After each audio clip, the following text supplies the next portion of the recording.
incident in Taburello. Keep to the left. Like it's Go right. Oh, what a start! Go right. How crazy is this?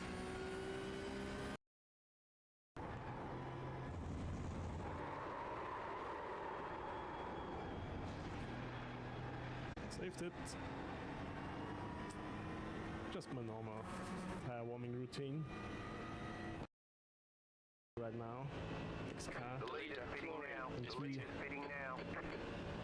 The lead is fitting now.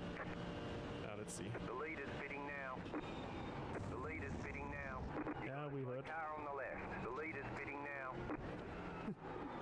We heard already. The lead is fitting now. The lead is fitting now. The lead is fitting now. Come on, I already heard it the first time you said it. The lead is fitting now. Will you please be quiet?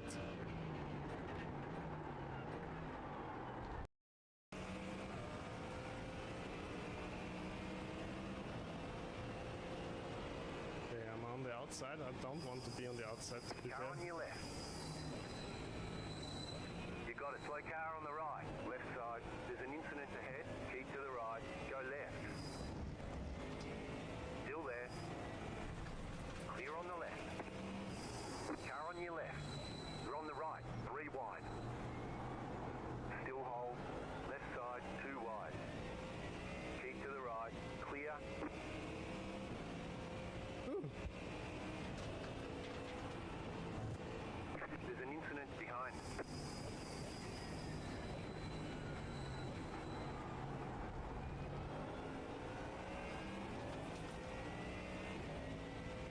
Another car in the grass.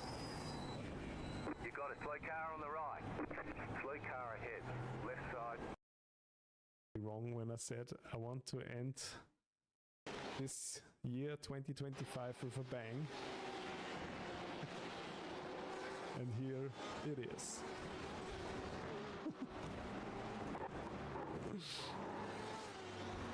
Oh, thankfully I collected no one else here.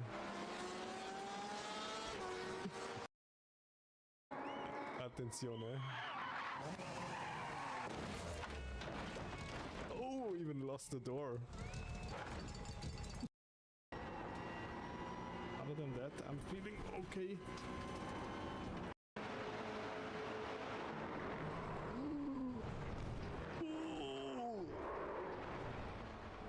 Oh god. Another free wide here. Uh-oh. I mean, come on. Is this what Porsche Cup is like? Okay, yeah, he's not trying to brake. Oh, and then he's going for the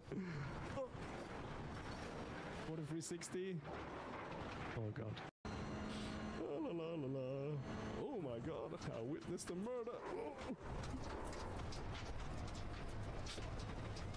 Now leading the leader. At least I can get into the pits by myself. 3, 2, 1. Box Right now. here. My tires are here already. Hello? Cast up. Behind All is the damage pitting now. is repairable. So what do you think? Was it my fault all the way, or did the red and white car just stayed on the throttle and want to push me off there? Which he almost did.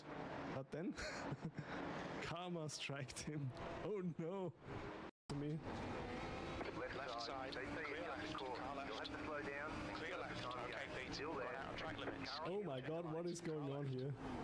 Hold To your the line. right.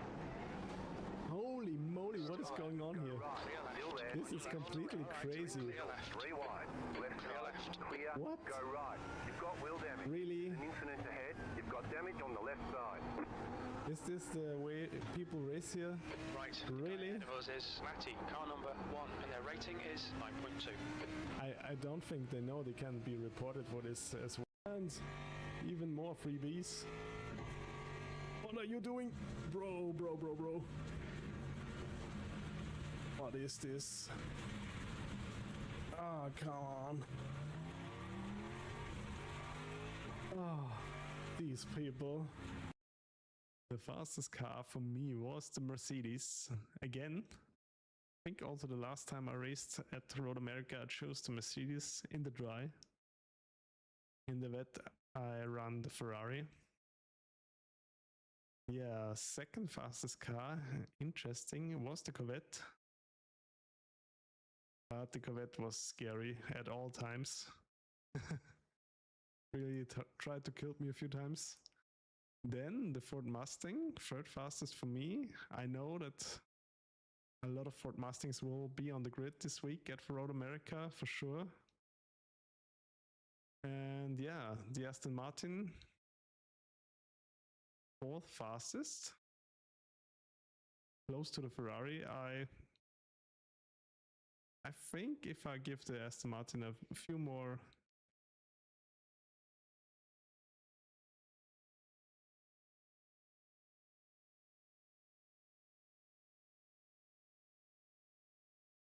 Hello, welcome back. This wonderful Monday. I'm Mr. Sion. Welcome back. I hope you had a nice weekend.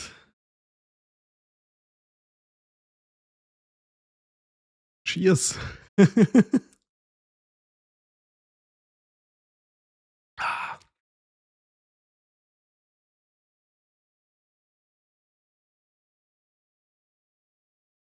Thank you. Yeah, I did the long race on Saturday.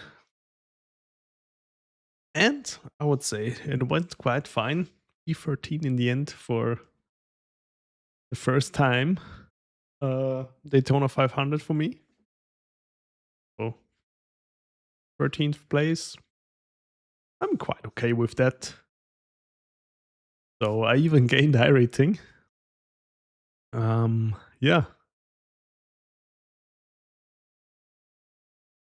I don't think I will do oval too soon again, but the next Daytona 500 or maybe some other like real oval race, I'm down for it. It was quite nice, and Stoppel helped me a lot. He played my race engineer. He helped me out a lot actually. Hi Trackracer, welcome. Yeah, let's see. I hope I find a car that I'm decently fast with and that also feels good to race.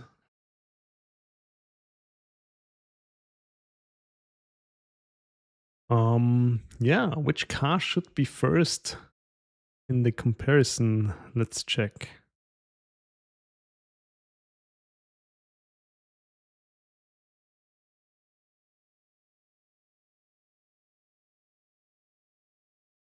Should we go with the Acura right away or try the Beamer? I don't know, what's a good car for me to warm up here? Let's start with the Mustang this time. For track conditions, as always, I'm using the track conditions from the VRS website. So I'll be racing on the same track states as the setup builders do. It's official, you hate pickup on Daytona. Oh no. Yeah, my races also were pretty crazy Dutch racer. I hope this week Porsche Cup will be a bit better at Sebring because I love Sebring. Hopefully, yeah, all the crashers will be at Mount Panorama. And all the dangerous people, we will see. I also wanted to do IMSA this week at Interlagos because I like Brazil, but I don't know if there will be enough signups because I guess GT Sprint this week will be pretty stacked. Everybody wants to tame the mountain. Oh, 1.9 to 1.6. Oh yeah, I feel that racer. I also struggled at Daytona with people who just dive you left and right. Okay, we have mostly cloudy. Track temperature is at 22 degrees. Wind, we have 4.8. Not much. From the south. Hi, backwards. The fixed is rain and the open no rain for Porsche Cup. Oh yeah, thank you, backwards. I've never raced a new cup car in the rain, but I think it's not too bad. I think it's fun. I quite like rain racing. Depends on the car, but with GT3s it's totally fine. With the old cup car, it was quite a bit of training needed.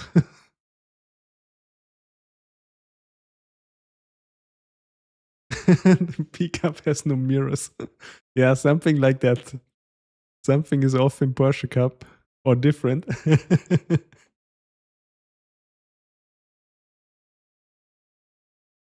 Yeah, then I don't know. Maybe also everybody's windscreen has fogged up at the start in Daytona in Porsche Cup because turn one, people like go left and right of me if I'm not there. I don't know. Actually, not bad because the brakes are already bad.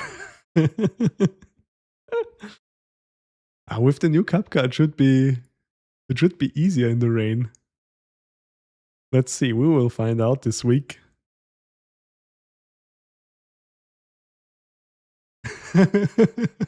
Oh yeah, that could be the reason, Mr. Sion. Nobody checks the mirror. Or they're even driving on a 4x3 aspect ratio.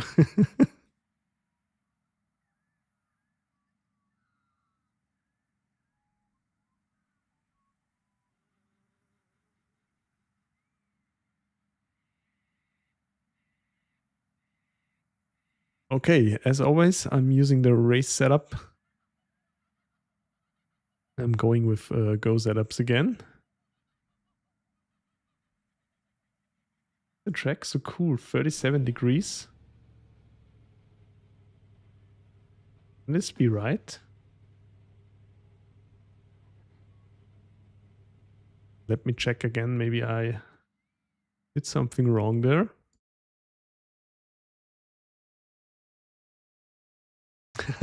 Playing on a tablet, yeah.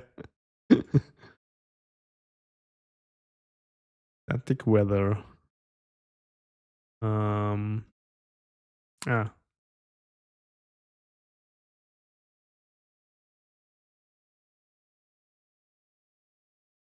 I did something wrong there, of course. The Sprint Series, there we are. You missed the old Porsche Cup? Yeah, I also missed it in the beginning when the new one came out. Because I always felt quite fast in the old pickup car. Also, you had to watch out with braking. That was also something that suited me quite well. But I think in the greater scheme, the new cup car is better.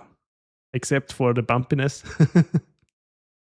But it's like way more approachable for a lot of drivers. I know it's now, sure, it's easier to drive.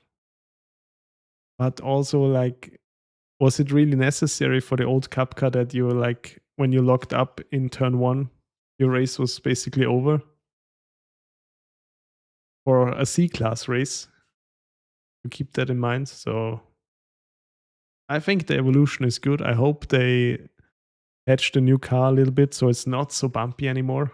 Because right now I have to always change my wheelbase settings when I'm doing Porsche Cup racing because like otherwise my wrists, they are just gone after one race. Yes, I'm using active reset. Okay. 23 degrees, humidity is 62%, back state 50%, wind speed, this is the right one. Mount Panorama GT Sprint. And we have 12 p.m. Perfect. This one should be it. Okay, let's start. Yes, I'm using the active reset feature.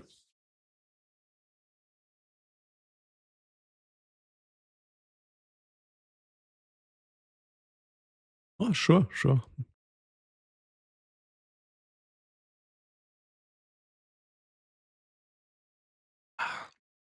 Ah, the cherry juice tastes delightful today.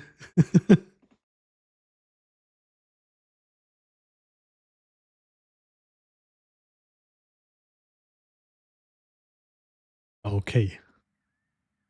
Then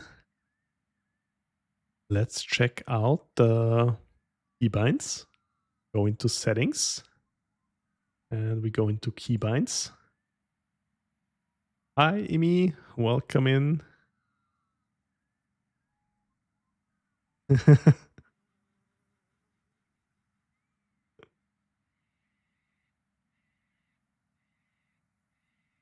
Hi, Davito. Welcome. Thank you for tuning in again. Hope you're doing well. Okay, and then we scroll down to, where is it?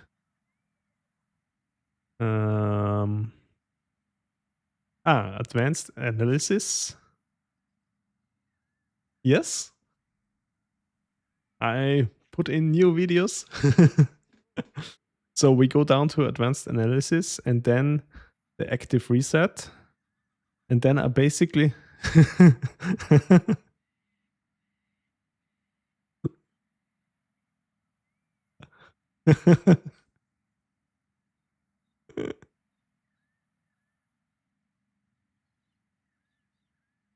sorry, that racer. Okay, we are down to active reset and we only need to map these two: set start point and reset to start point. These are the only two I mapped because I don't need no custom sectors. I just want to reset my car to a certain point when I mess up a lap. So like set start point is when you're driving and you say, okay, right before the start finish line, I want to restart my car when I mess up. So I hit this button and every time I hit button 36 to reset, then I'll start right there again.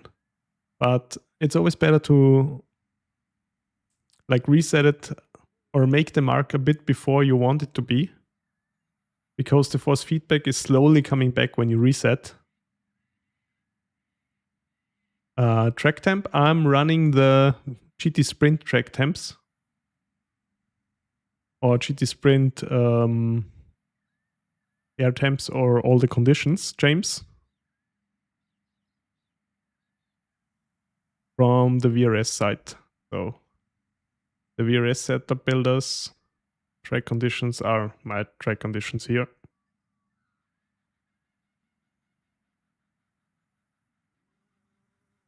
You're welcome. Okay, Bathurst. Race setup. Yeah, now the track has 40 degrees. Is that right? Yeah, it should be okay.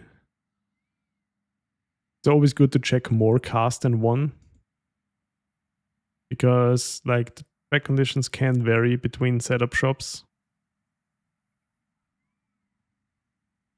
I don't know why that is.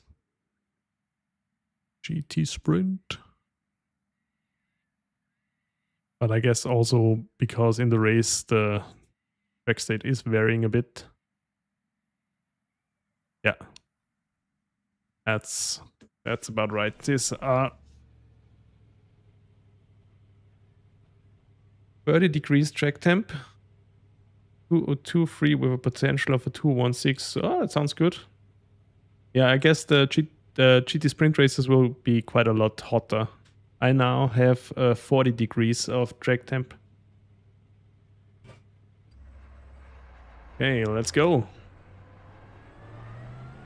Yeah, I saw the accident. Also, Sabrex posted it on our Discord. That was really scary. You mean the accident with the Porsche, right? I mean, there were quite a few accidents. Also the Audi, who had this huge impact on top of the hill and then went up in flames. That was also quite crazy to see. But definitely the scariest crash was when the Porsche was standing over the racetrack and the others went into him. Thank God nothing really happened there. Yeah, I watched a little bit of the race after my Daytona 500 stream. I was so washed, going in circles all day.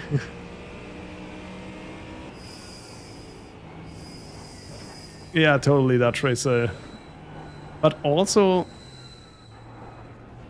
what bugged me a bit was that the Corvette, they looked so strong and had a strong race, but in the end, the car,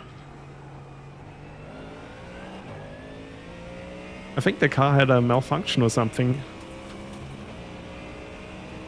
That's why they went off, or am I wrong there? But the Corvette drivers, they looked really strong.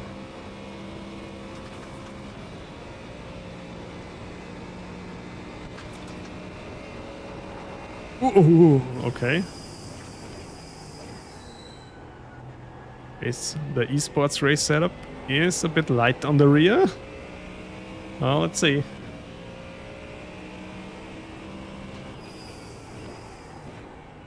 So, I can assure you, James, I won't be doing any 2-minute 01s or 2-minute 02s here when the track is so warm.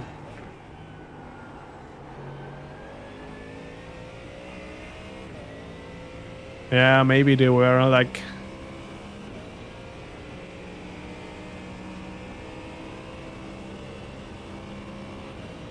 I don't know how they missed it, but it was a weird coincidence, yeah, that the other drivers didn't get warned before that.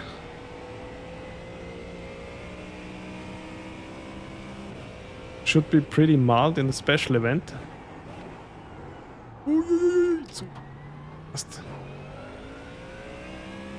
So you think, Davito, that the track is not going to be too hot in the 12-hour race?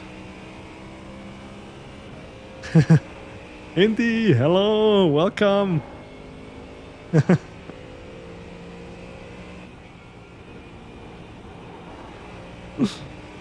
Welcome in, hope you're doing well. Yeah, finally back in a GT3. Hope you're having a good Monday so far. Because Saturday was only going around circles for me, but E13 in the end at my first try at the Daytona 500. I'm happy with that. Yeah, but in the 12-hour race, Davito, I think it starts early in the morning, like the real thing, right? And then when we're approaching like 12 p.m., I think it's going to be almost as hot, I think. So mid race. You're doing good? That's nice to hear. So you have good internet already at your new flat. Thank you for the follow. Yuli, really appreciate that.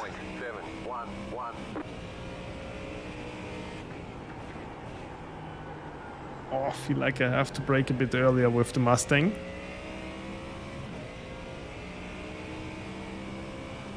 But I also don't mind practicing. You hear some German accent? Almost. I'm Austrian. But you also can read this in my bio.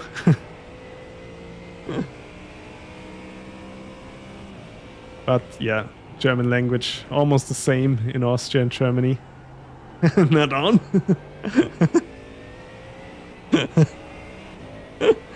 Oh my god, you're from Austria too?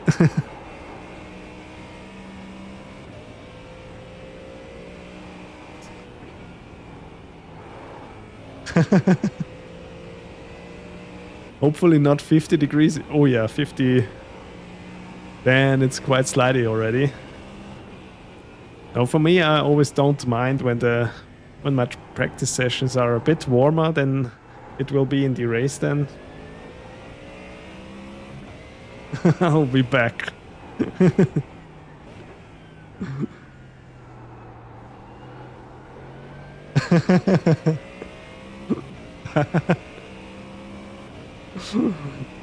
Wo ist gut, Juli? Danke fürs Einschauen. All good, thank you for turning in. Oh, okay, you still... Ah, okay. You're still like in moving in into a new flat. Okay. Oh, you need a lot of new furniture as well? 8.583. New fast flat for you. When I moved into my flat, it was pretty handy that over the crossroad there was an IKEA. So I wouldn't even needed a car to bring the stuff over.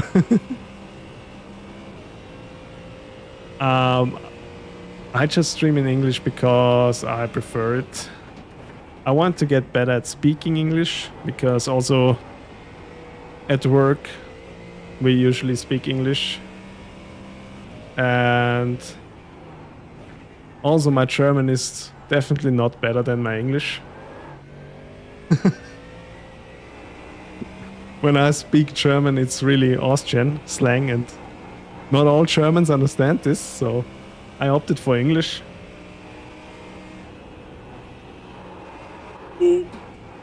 Oh yeah. Okay, the esports setup is a bit loose on the rear, definitely. I don't know if that's my go-to.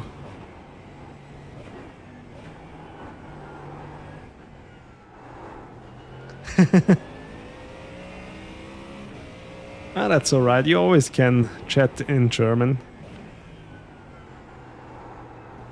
But I just usually will answer in English then.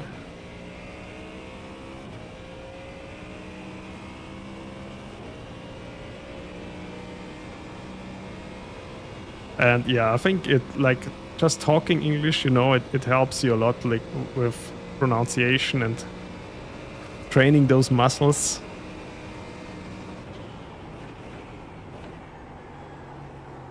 Okay, now let's set an active reset point here. Tires are decently warm now.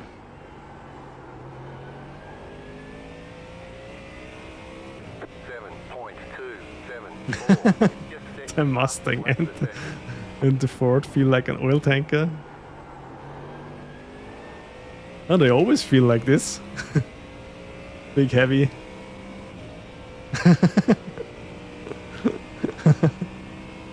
Welcome in, Tahir. Ah, that's not a problem at all.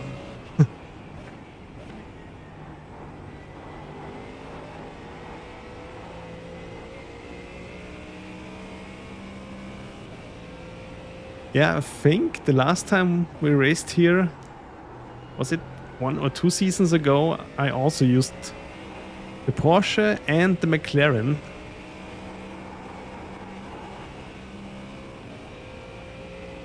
Okay, now the Mustang comes alive. Okay. Okay, that's what we have to reset for.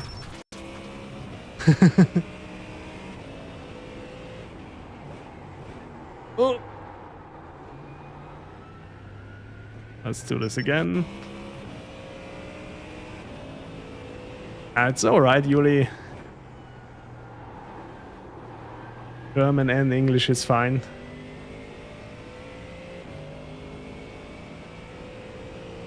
Ah, okay. Really drives a bit like a tank.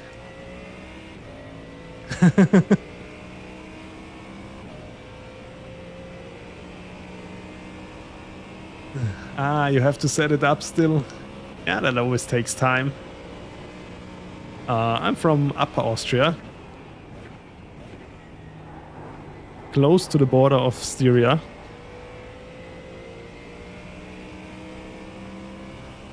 So, the most common sport at my hometown is skiing and all winter sports. We even have a skiing middle school. But I didn't go there because it's pretty expensive. But now I live in Lower Austria already since 8 years.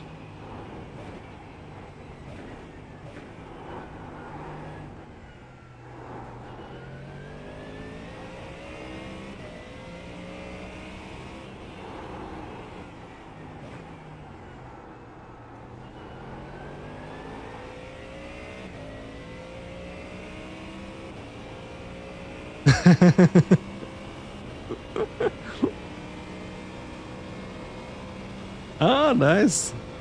Also from Upper Austria.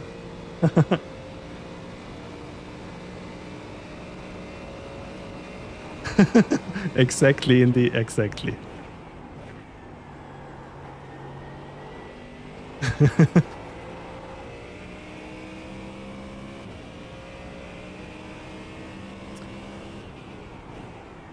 No, I would say Mount Panorama is definitely my top 5, but still my most favorite track is Sebring. Ah, Freistadt.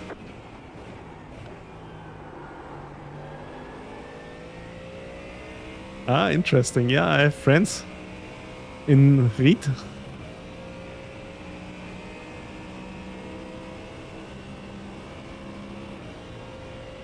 They are what's it called? Yeah, it's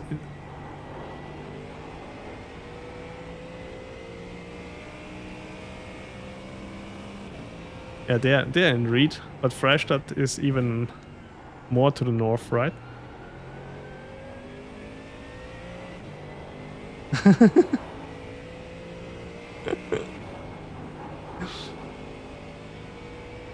Yeah, then Indy is already pretty close to you, yeah?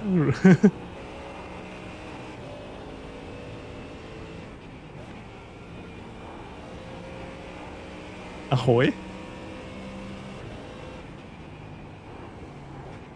Is Ahoy hello?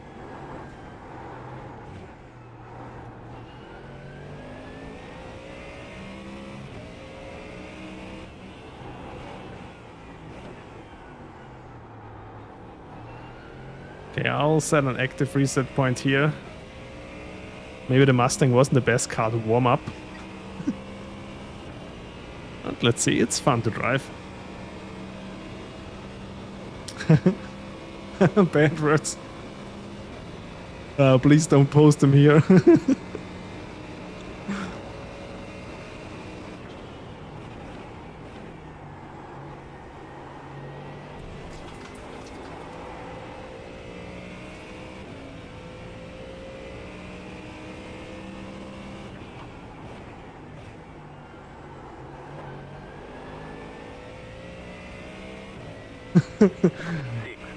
Good thing I don't know any words. Yeah.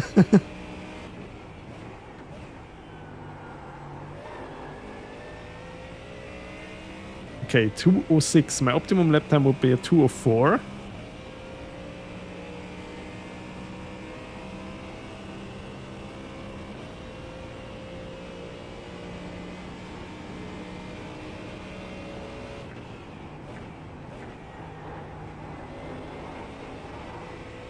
There we go. Now the car feels quite planted.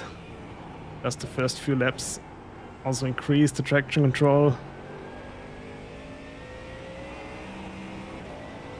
So the rear doesn't get loose here in the twisty mountain section too easily. Oh, here.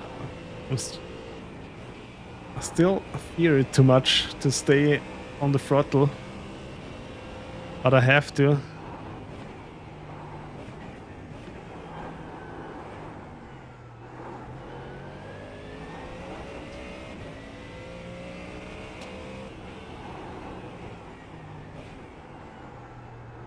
Maybe I'll try the safe setup.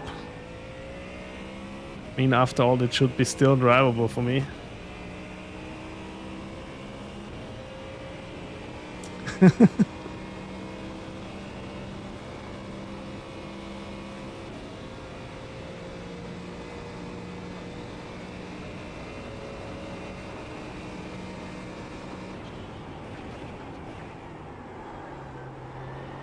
So the only one who is doing the 12-hour race is Simrig so far, right?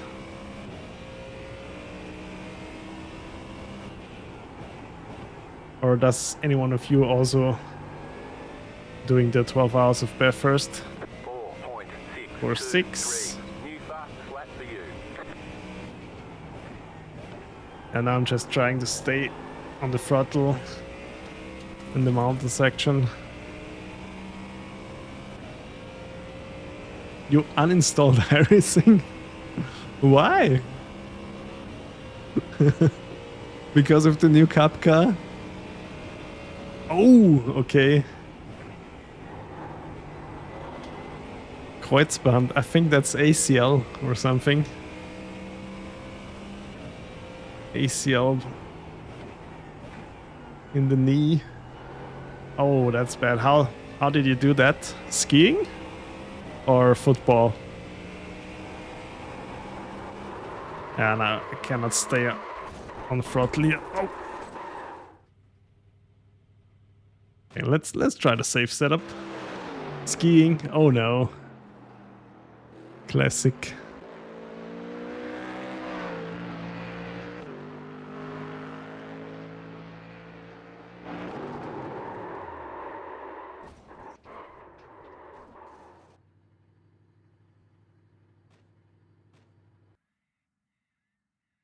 Oh, that's bad. Blindside hit. No.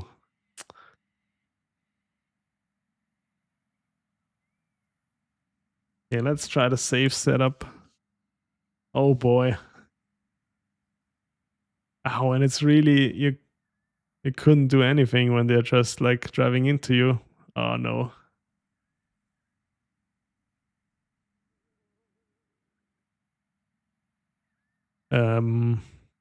I wanted to adjust my wheel a bit dampened. Whole thing.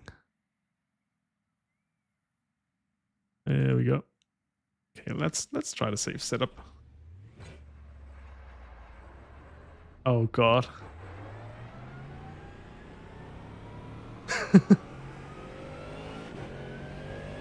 What?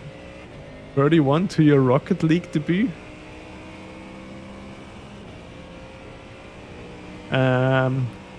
What? Is there something I have forgotten?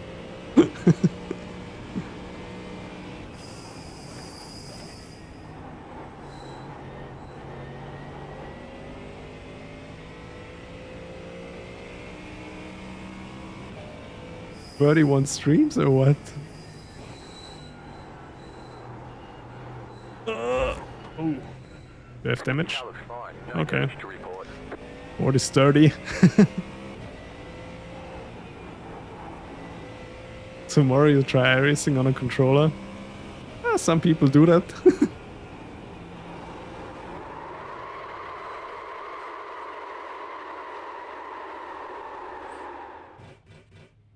It has should warm up now. Some people race on a controller.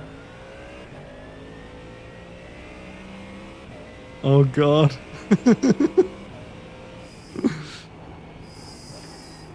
Why Rocket League?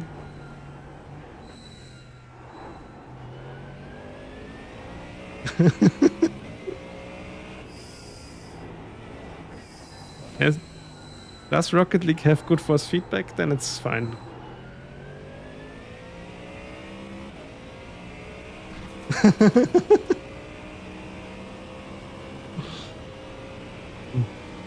Oh yeah, me too, Yuli. It's you get damage on various places.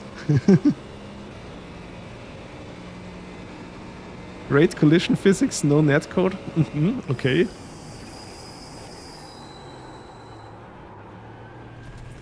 Okay, the safe setup feels very understeery on cold tires.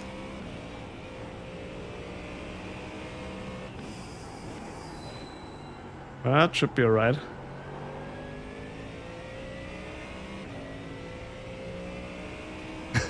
Yeah.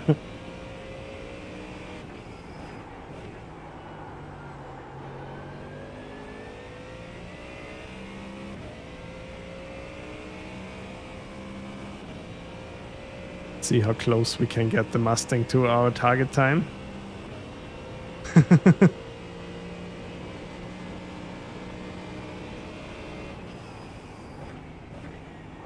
Ooh.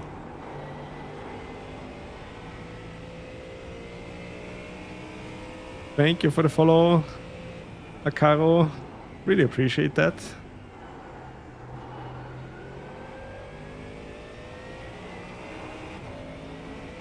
Welcome in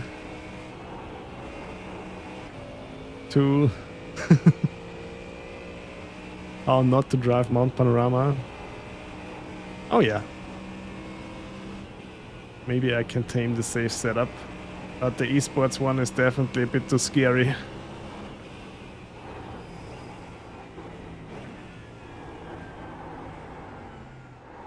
Don't want to drive a setup where I have to watch out 24/7, don't crash.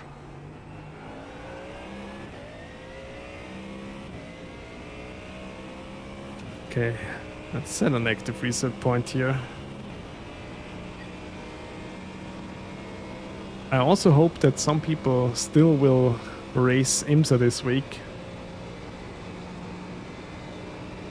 Because first, I like Interlagos, and second,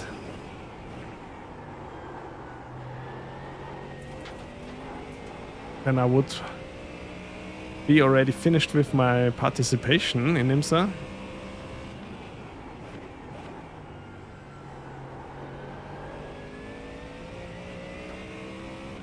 And Porsche Cup I want to do anyway.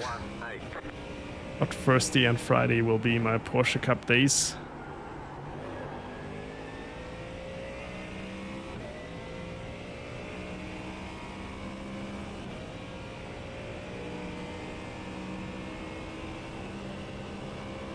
Okay, I'm losing a little bit on the straightaway, but that's really not much.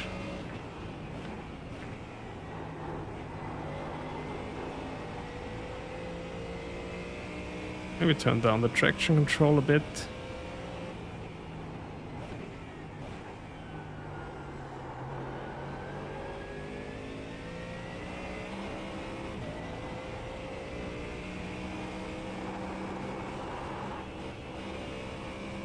Come on, why can I not do this flat? Oh, I don't want to be on the edge here all the time. But it was faster.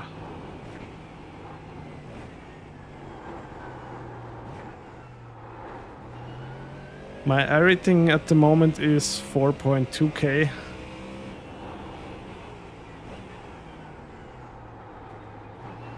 Yeah, 4.2. Sports car racing only. My oval iRating is at 2K now. Yo, Verstappen! My oval race engineer, welcome back. You did great on Saturday, Verstappen.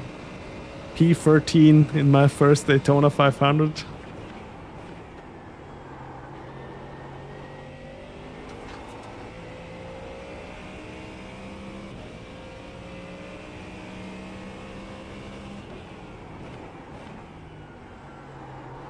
How long are you into iRacing already, Yuli? 5.11. Rocket League is waiting. Thank you for stopping by, Indy. Have a good rest of your Monday. And I hope you get your stuff set up soon. Ah, you're driving since November? 2.2K now? Ah, that's already pretty nice.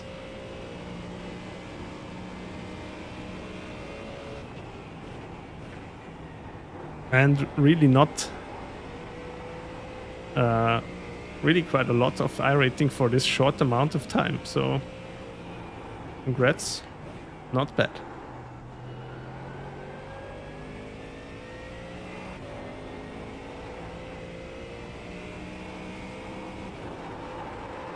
Ah, come on. Is this really the deal this week? Oh.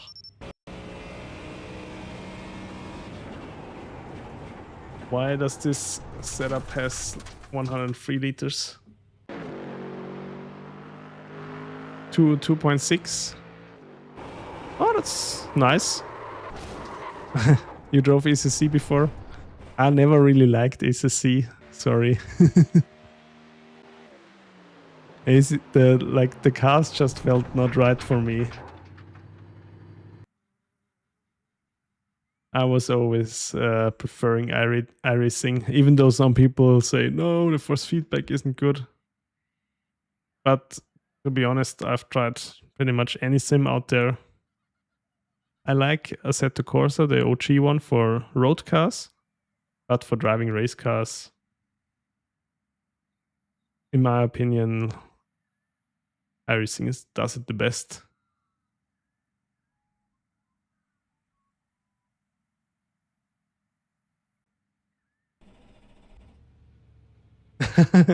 Yes, I watched a little bit of the highlights from the real race for Stoppel.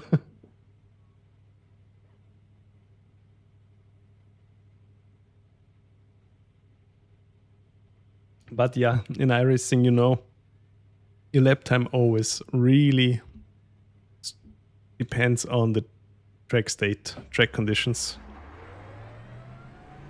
Even like a 1 degree warmer track makes such a huge difference in pace.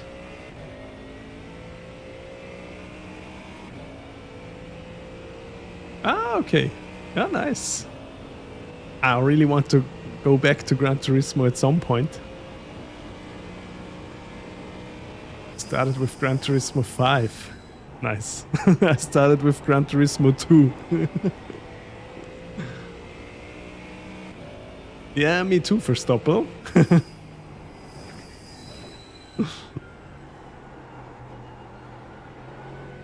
But in the end, it was a bit too long for me, so I just stopped and watched the highlights afterwards.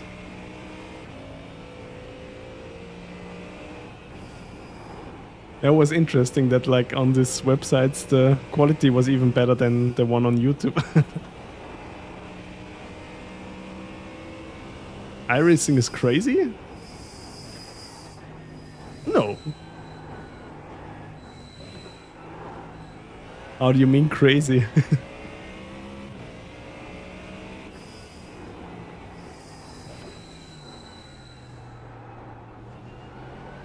Ah, okay. So you just have it for a few months now? Nice. I'm also... Okay, now I'm almost racing 2 years in the rig, but before that I always raced with a wheel stand. And it got me up to 3.7k iRating, so... Hi Batman, welcome! Hope you're already feeling a bit better today. Finally no more oval racing this week. But it was okay. It was fun to do it once. Maybe next year again. Oh, you got ads immediately. How can this be?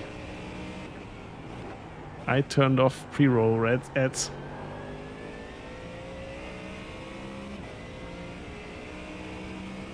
You're on VRS pedals and the VRS base. Yeah, should be perfectly fine with this setup.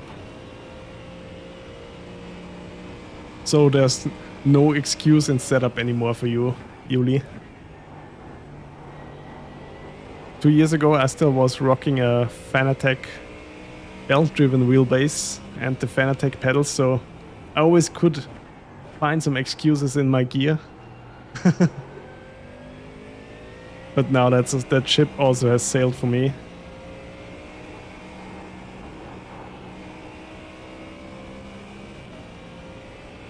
Ah yeah. I started out with a Logitech G29. 2014, 15, somewhere around there, or 16 even. For that I played on a Logitech G27, which is basically the same thing in a different color. Now you have a solid rig? Yeah, that's nice. It makes you so much more consistent. Yeah, I mean, we have now Le Mans Ultimate, but for me, for a long time, iRacing was the only series, oh yeah, really the only serious sim, racing sim. Because in all the other racing simulations you had people who had basically no racecraft.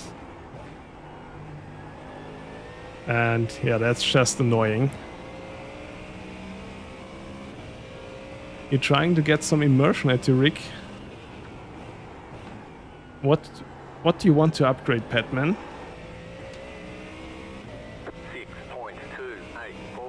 6.284.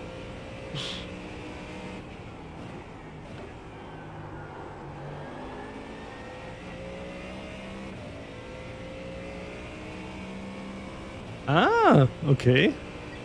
And how is that? Because I also was already thinking about something like this. But who was it?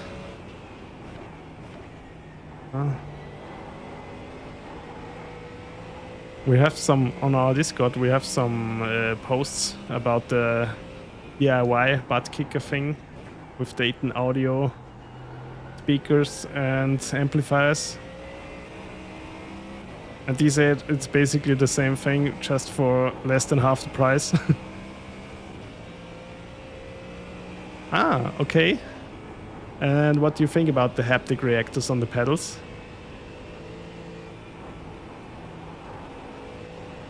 Because I was already thinking about something like a butt kicker, but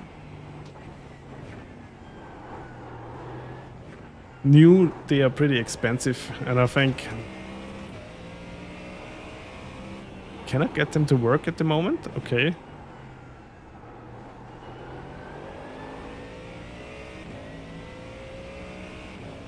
Ah, okay, yeah. Ah, why did I reset? Okay.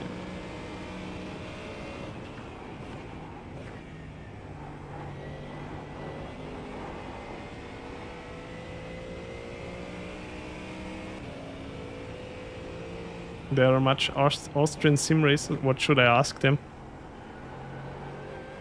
You mean for Simrig stuff?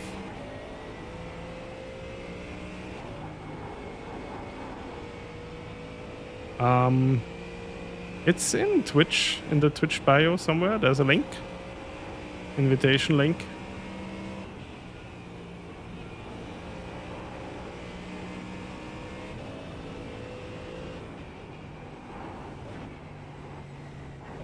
Ah, okay, yeah, cool.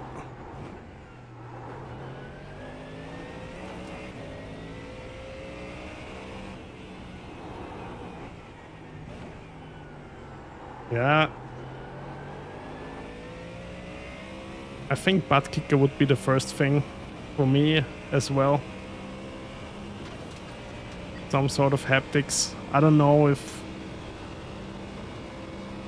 pedal haptics would be also good, I guess.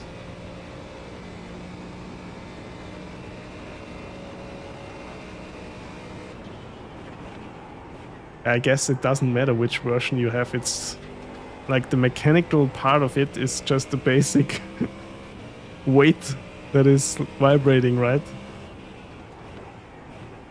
I saw also that musicians use this, drummers especially, I think for like to feel the tempo or something.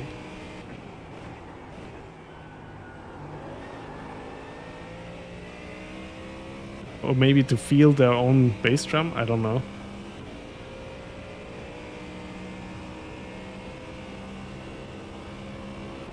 But for 50 euros, I would also like get one. That's not expensive at all.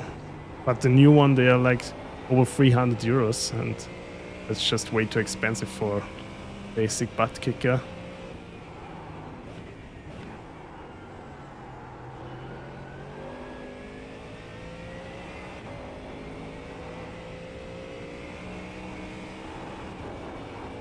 Yeah, also what I've already heard during my research is in iRacing the own LFE butt kicker audio should be better than the one from SimHub. Heard this already in a few videos, so I don't know if you're using SimHub at the moment for iRacing or using the integrated LFE audio.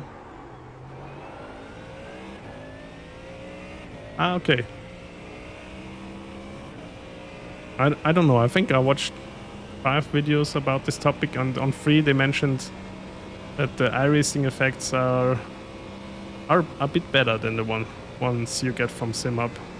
I don't know why or how, because I have none, but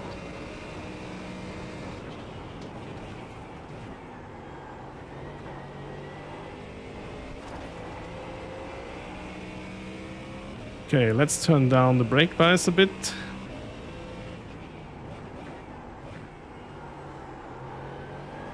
Focus up a bit and let's go. There we go. Finally we're getting somewhere.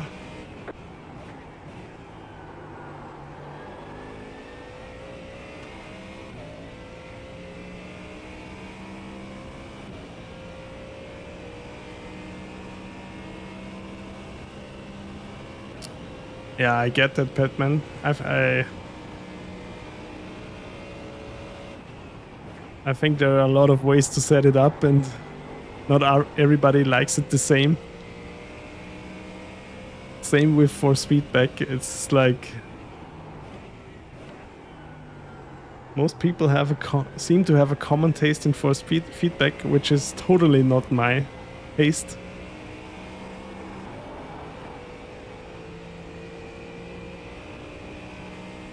But I guess also the force feedback settings also have a lot to do how heavy your wheel is, because that really dampens the effects a lot.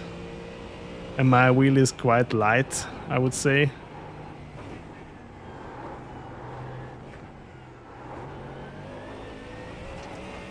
Oh, my Formula wheel is quite light.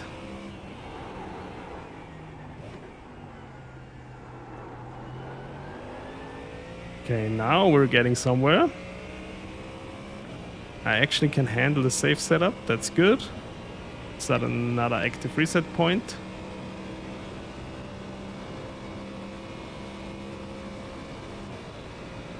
Okay. I just rumble.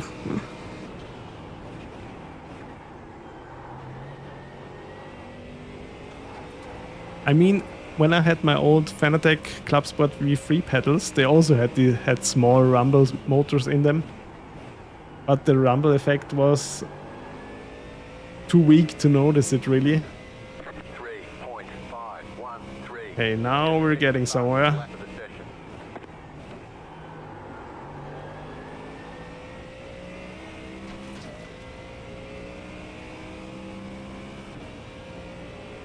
Yeah, maybe you'll have to split up the... I don't know. Could it be that like the wrong signal gets sent to the haptic reactors?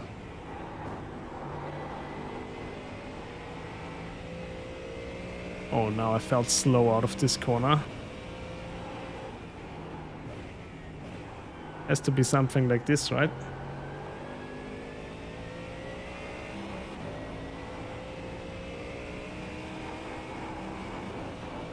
There we go. With the safe setup, it's doable here. Oh, don't touch the curb too much. Oh, almost jinxed it. Yo, yo, yo. Hi, Vibe. Welcome back. Hope you're having a nice Monday as well. I'm just preparing myself for Mount Panorama this week. I guess nobody will be racing at Interlagos, sadly.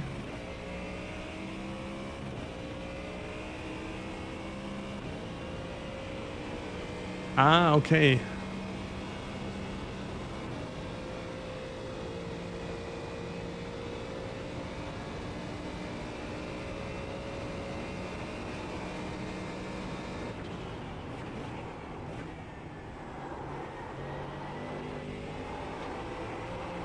I guess the races during the end, towards the end of the week, will be pretty crazy again, because everybody and his grandma is training right now for bare first. 3.533. Let's do one more.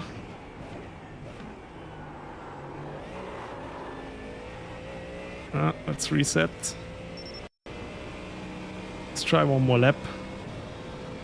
But 2:03.5 for now. On these track conditions, I think it's alright for me.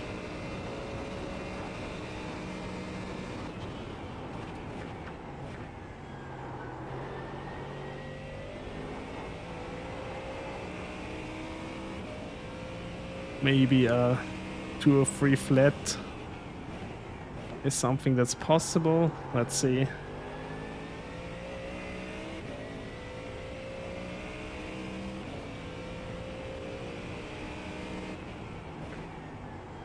A third gear here. Oh yeah, oh yeah. That went well.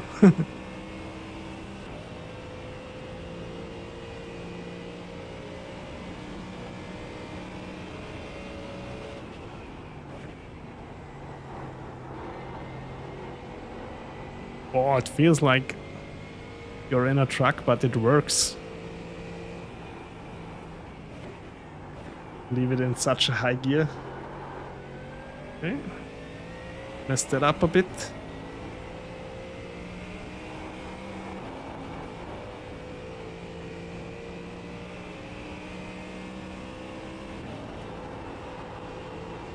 Come on, Pete. Yeah.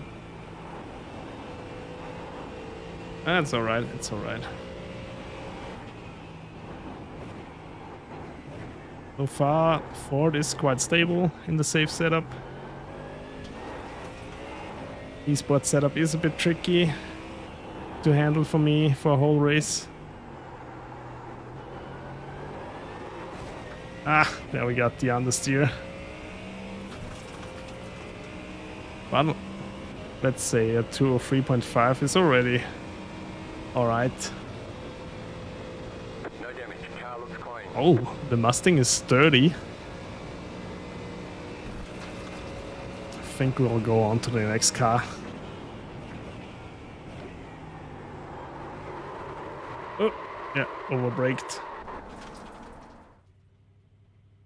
2:03.5.13. Let's write this down and go to the next car so far for now.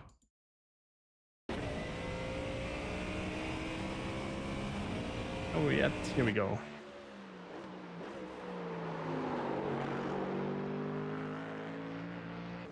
Let me write this down real quick. Ford Mustang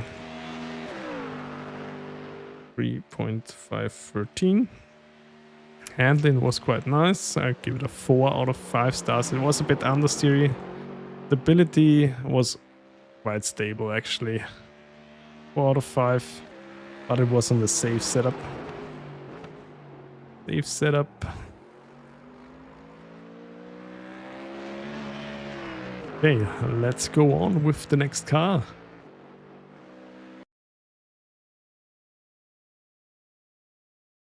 For that short sip from the good old cherry juice.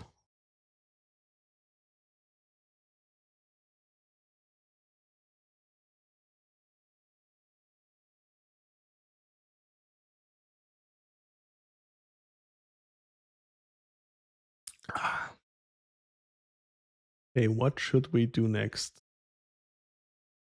Should we... let's jump in the Beamer right away. The track conditions are still fine. Perfect, let's go.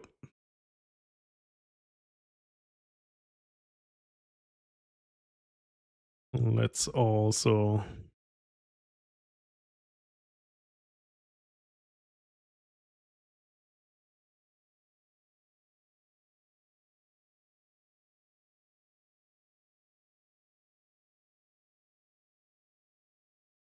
I saw already that the Corvette is not the fastest car. They removed a lot of power.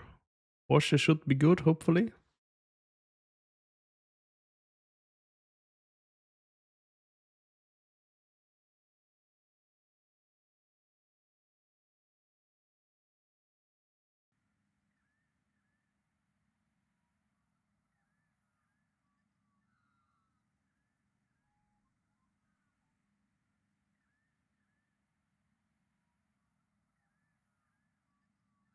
Let's see how the Beamer feels around here.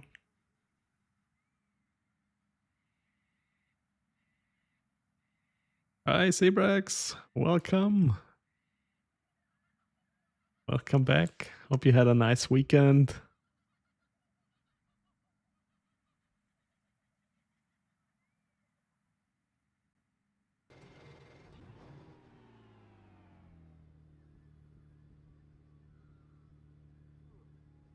I'm still doing great so far, thank you. Thankful that I don't have to go around in circles anymore. Yeah, true. For me as well. With the race on Saturday, weekend was a bit too short, but all good. It was fun, and result was also nice.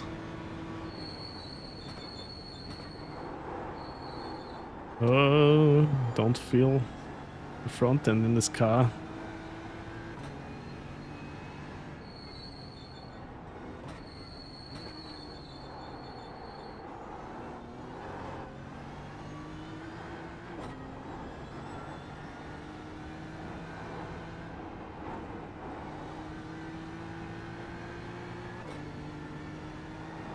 Have you already decided what car you will use for your 12-hour race, Sabrex?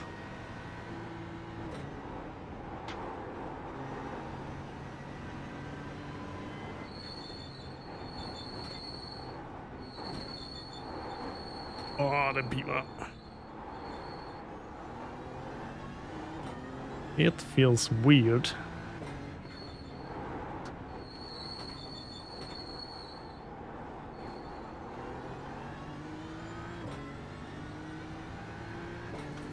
Let's see. Turn on. Seat cooling.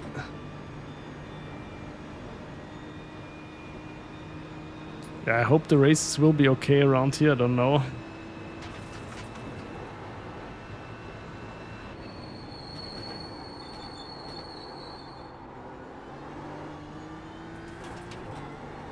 But I guess towards the weekend, Mount Panorama will be quite scary.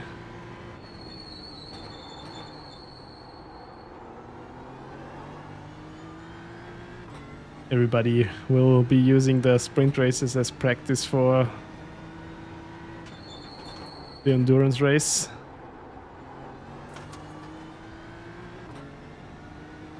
Hi, Jim Slip.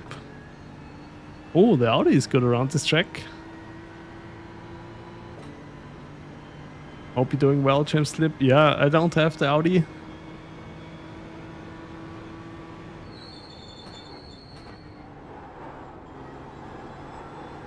Now the only car that I'm still missing, but...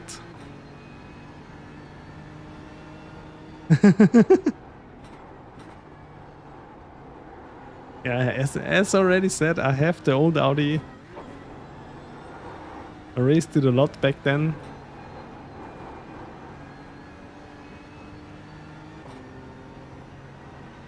You're paid by Audi.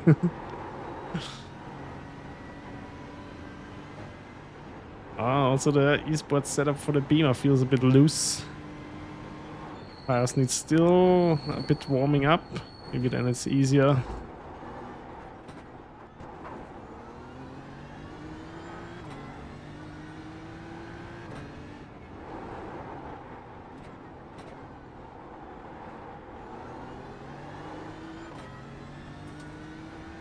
You would love the Lexus in this.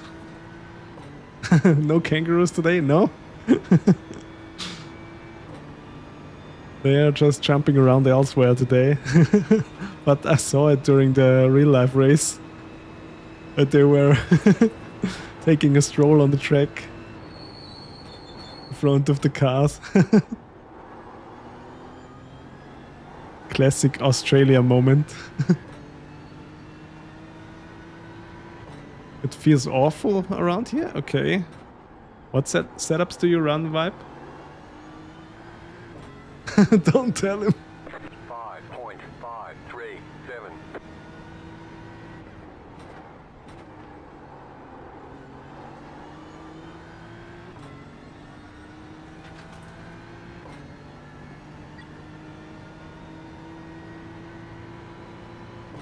See, I'm just running the beamer to check out if it's not super duper fast for me, but normally it isn't.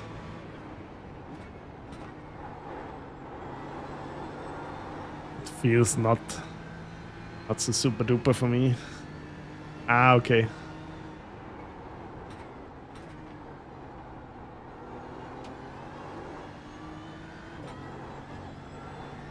Porsche was not a fan of the Kangaroo in the 12-hour. Maybe I didn't saw that. I just saw the highlights where the Kangaroo family was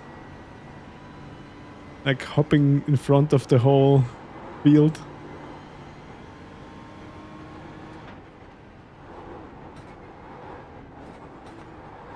Ooh.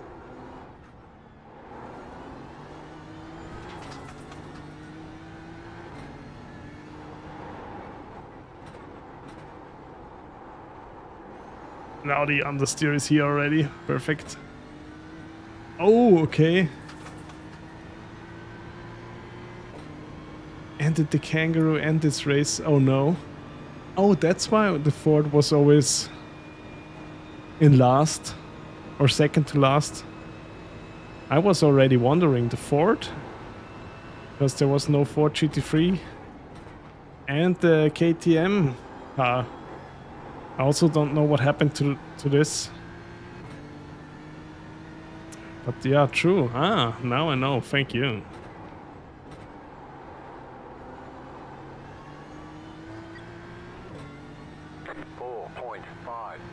Hey, just a second off.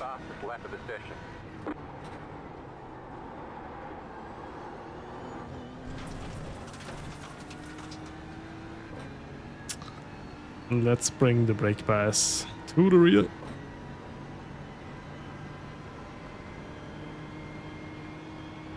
Ah, okay. It crashed during qualifying.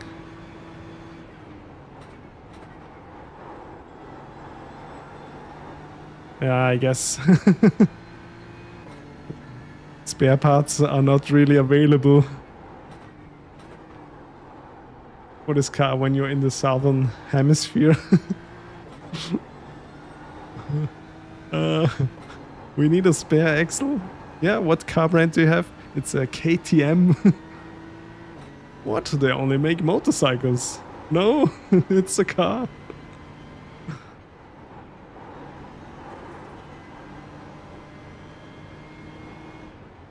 Ah, the frame was damaged.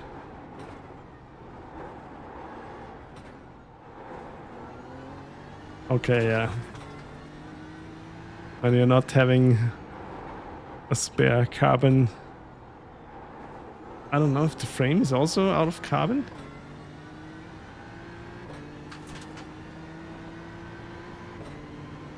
It's was it the closed off KTM Expo, I guess. I never saw it because when I tuned in, the car was already crashed out. One of the KTMs crashed during full yellow. Oh no.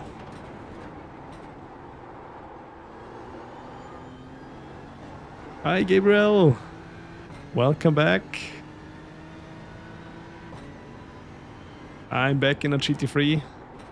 No more over racing this week. Ah, you'll be driving the Porsche?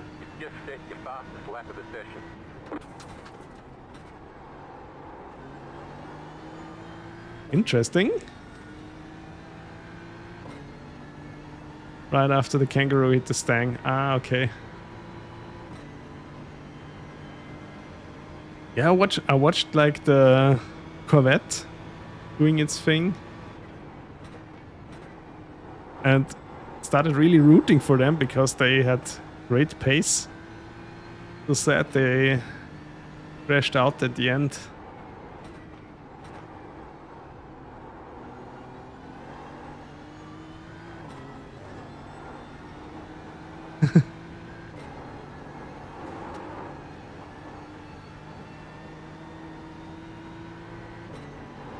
Yeah, I'm pretty sure the last time I raced here it was the McLaren for me.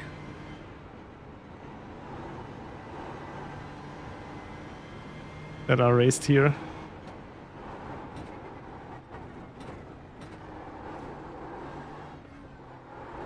I shouldn't step onto the throttle in between here.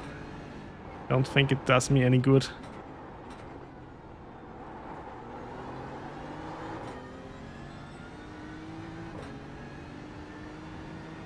Okay, but we're getting there. We'll be still a bit off to the time of the Mustang.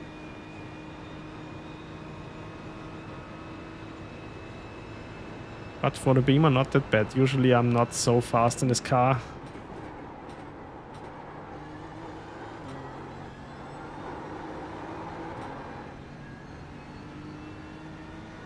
Oh yes, there we go.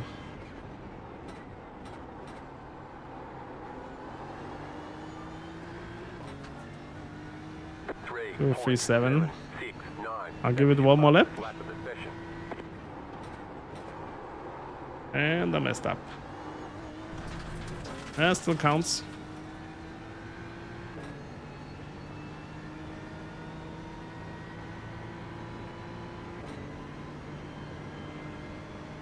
Yeah, the Beamer here feels actually quite safe, even in the esports setup.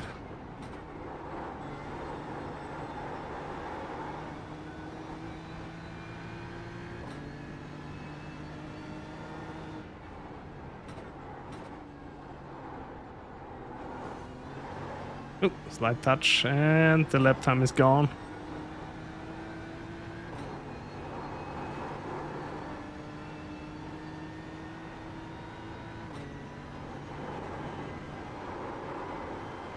Ooh, it's scary, but it's doable. Now I totally messed up.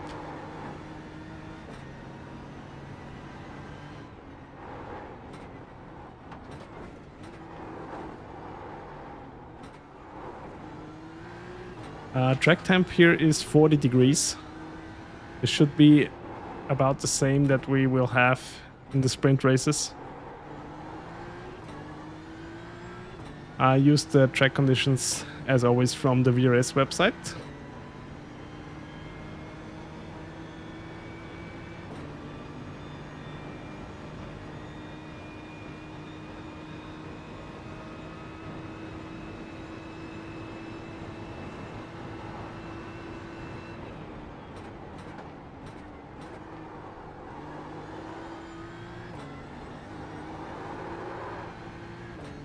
Yeah, for the Beamer there's definitely a better lap time possible, but I don't feel it at this track. 5.584. 203.7. I'll write this down.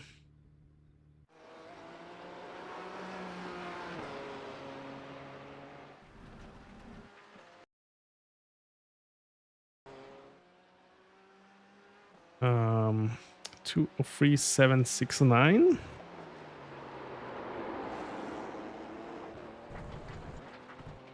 The Beamer.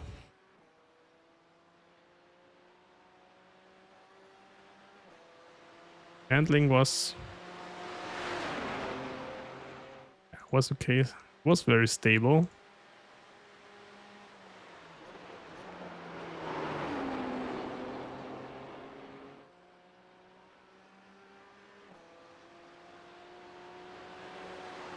Lacking front end feel. Okay, what's next?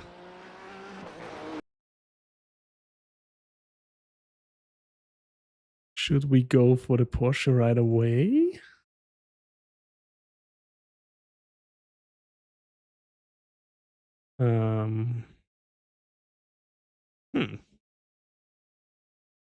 Let's do it.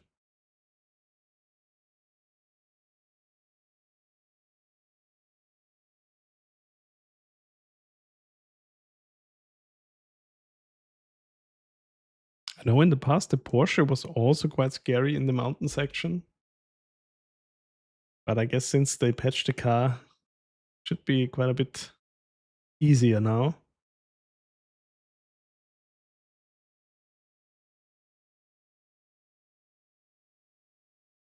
Okay, yeah, when you don't feel the front end of a car, it's no matter how fast it is in the meta.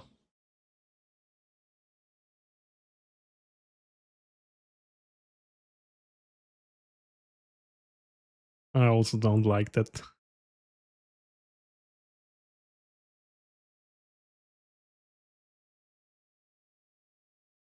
I'm keen to see the Aston Martins lap time. We used it in Road America last week. It was quite nice. First, let's see how the Porsche does.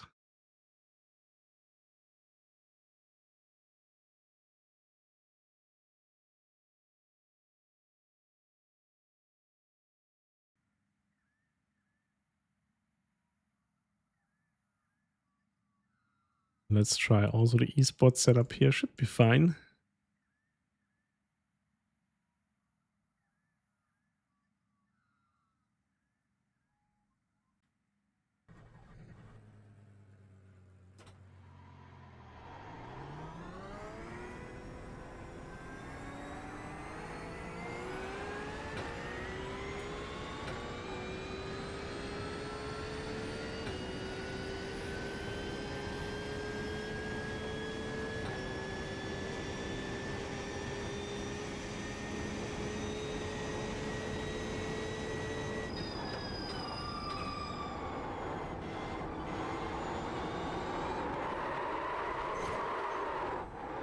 Okay, let's do this again.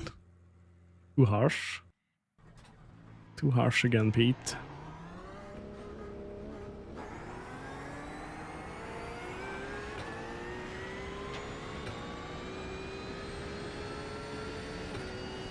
Yeah, Porsche Cup at Sebring is definitely a good substitute if the races here are not fun. We'll see.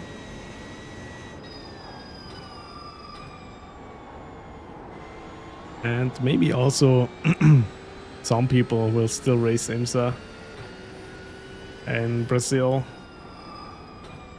Interlagos is a nice track.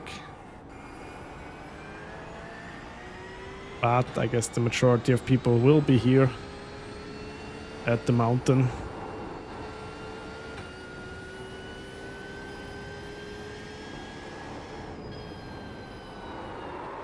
Oh yeah.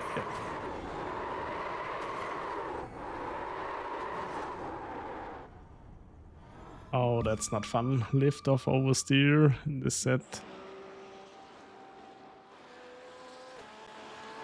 Let's straight away go with the safe one.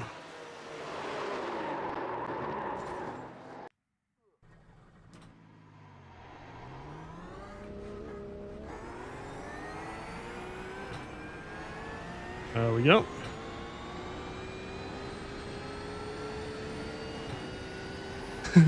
Turn 1 is a wreck fest. Yeah, but it's alright. It's better than Monster Turn 1. But true, yeah. Also multi-class racing there. But let's see. Next week we will have Monza at IMSA. Just have to do one more race. Then I get my participation points, so I don't have to do Interlagos, but I like the track, so normally.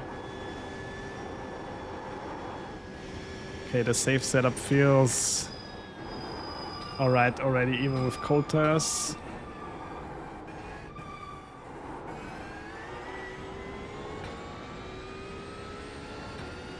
The esports setup was too scary for me with cold tires.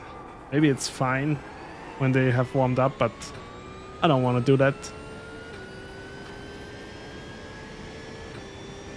Ah, you're doing the 6-hour race and then Miami. 6 hours Miami. Now the safe setup feels alright already with cold tires. See how the pace will be.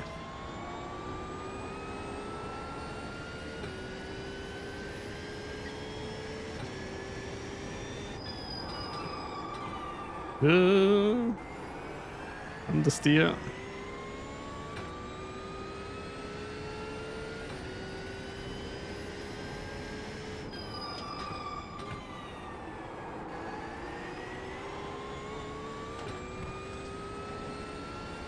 So next lap we can see.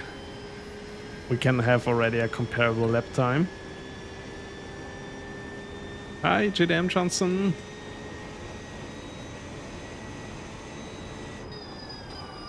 You will do the PCC Enduro and then go back to sleep?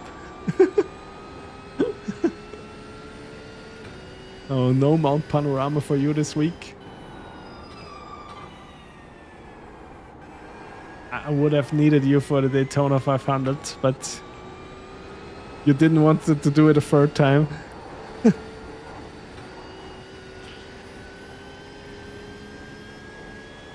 Porsche is the least bobbed car. Oh, okay.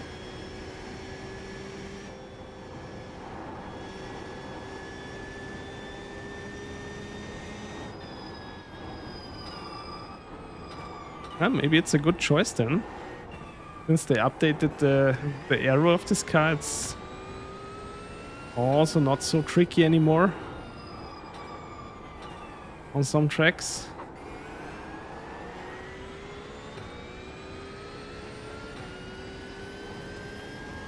Ah, you did last night, you did PCC. Then only 5 hours of sleep. That's the spirit.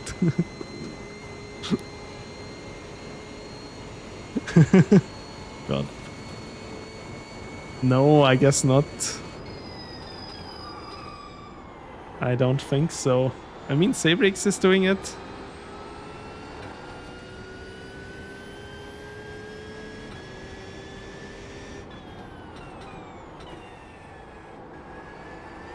I don't think I would be up to pace anyway. 5.462.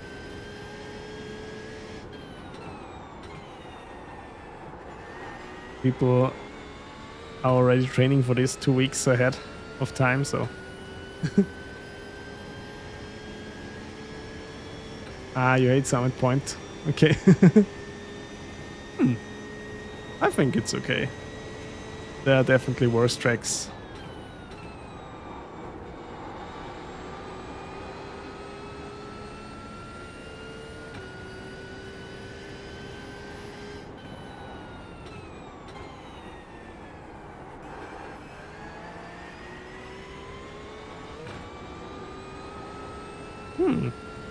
Maybe McLaren is again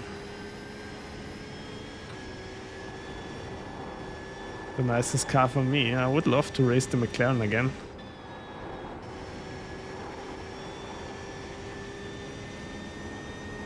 Still not trusting the Porsche fully.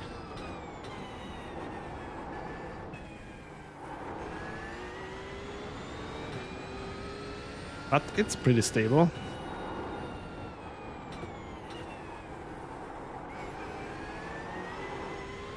I still remember a few seasons ago this car was so scary with lift-off oversteer. Also, when you're approaching first elbow and you lift it too much, the car just snapped. But with this setup it seems to be really okay.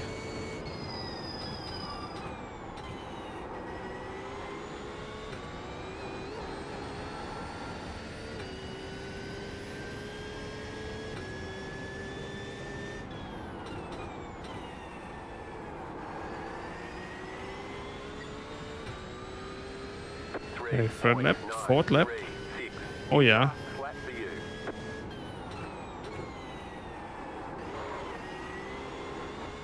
I was touching the inside curb there a bit.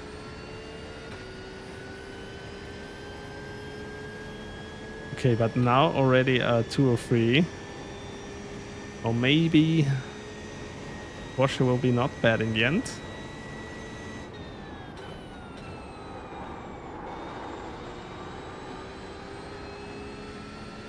Braked a bit too much, but lap is still okay.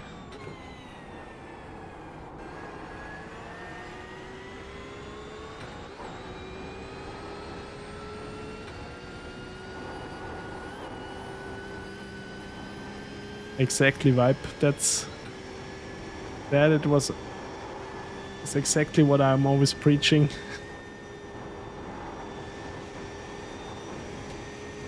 drive those cars you like to drive.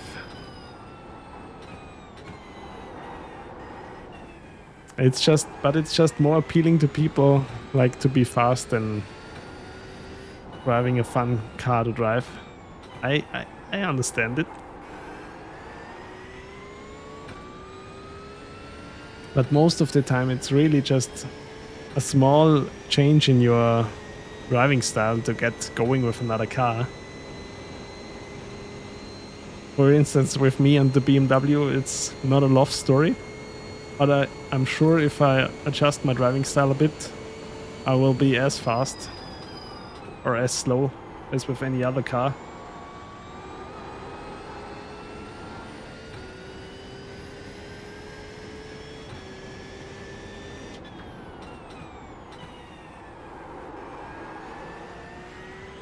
Oh, lost a bit there.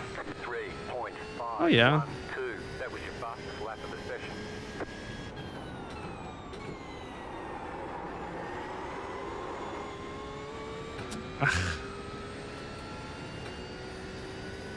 2:03.5, and that was not scary at all to reach, so there's definitely a better lap time possible for me.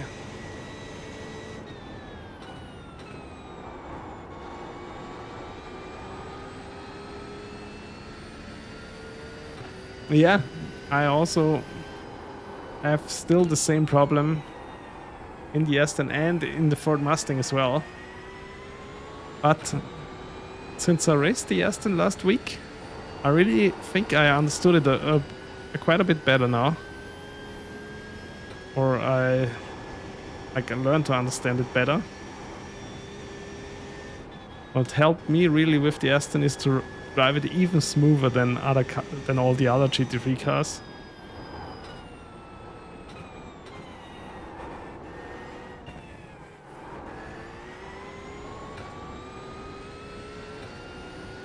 Because I always tended to brake more aggressive and into corners because it's a front engine car. But then I was like losing on corner exits because the Aston is pretty slow on accelerating out of corners for me.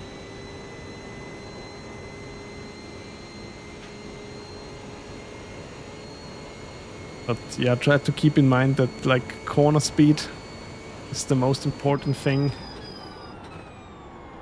not where you brake. Then I really like, I got quite a bit faster in it.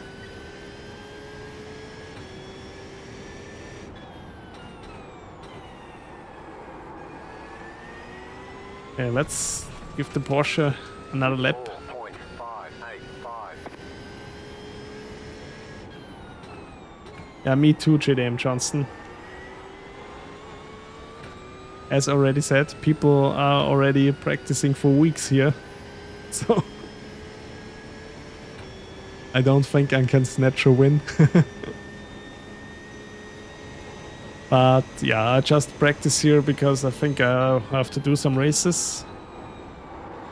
I love the track and there is a possibility there's no sign-ups at IMSA this week, so I better be prepared to race here.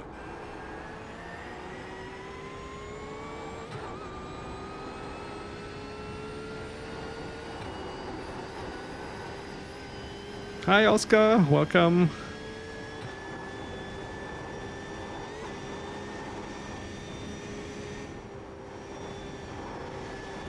Okay, so far I really like the Porsche. Oh, okay, I was too fast. Reset. You've got wheel damage. Let's try this again. Oh, that was a good lap.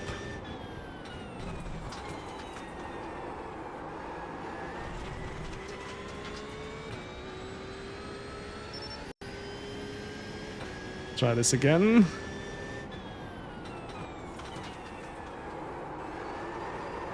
And again. Now I'm struggling with the last corner.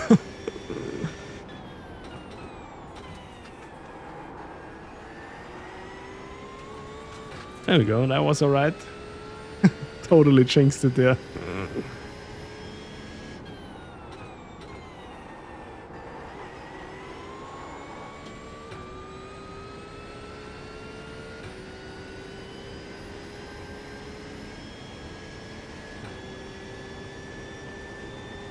Yeah, I also saw this, that people in Production Car Challenge are really, really competitive. I mean, it's a good thing to see that this series is quite popular.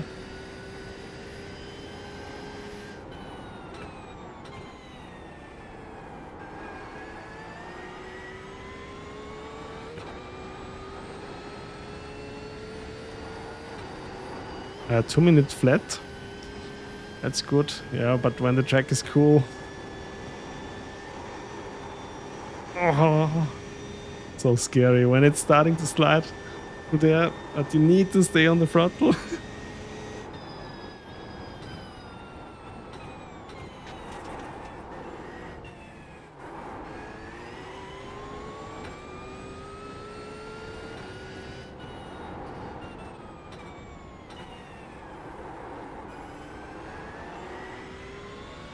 Lost almost everything. Forest elbow.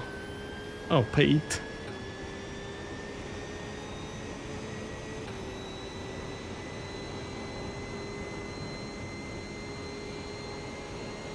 I also hope that I'm faster than the McLaren here.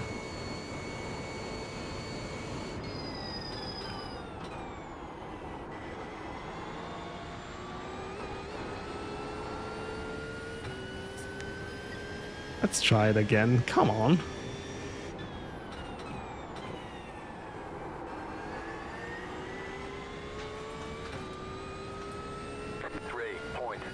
Optimum is a 202 already in this car.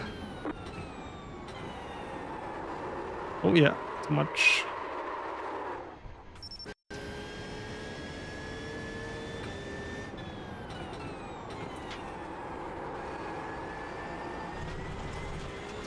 It's weird. When I reset the car, cannot get the last corner right. There we go. Hi, Rosa, welcome in. Hope you had a nice weekend as well.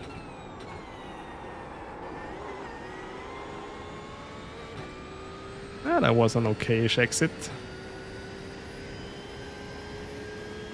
Porsche, I always feel like I can lower the traction control. I hope it doesn't bite me.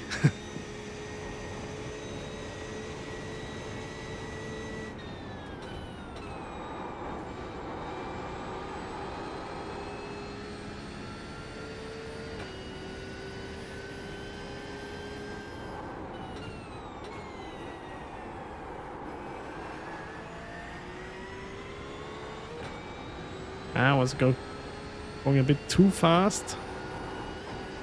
This uphill corner. Now I lost every game that I had.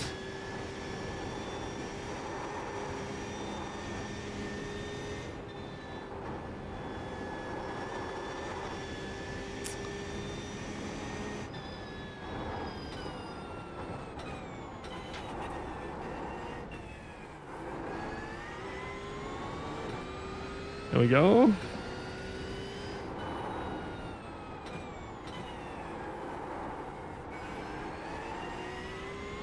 And the understeer was here. Yeah, 202 definitely possible in this car. I think the Porsche is a great choice this week. Yeah, me too, Rosa. It's right in my top 5.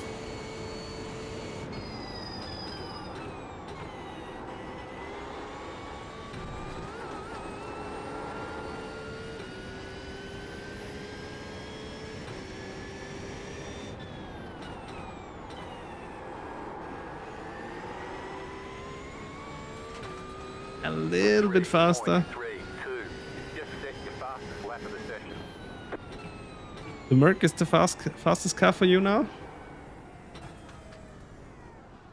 3.3. There's definitely more possible in the Porsche. I really like it. But for now, this lap time has to do it. Let's write this down.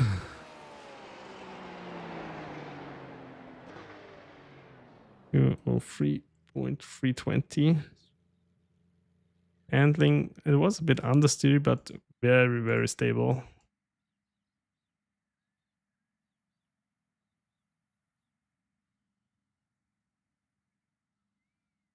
Okay, what's next? Not dying is hard here.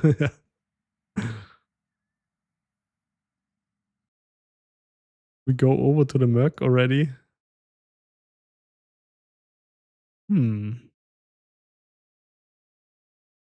Test drive.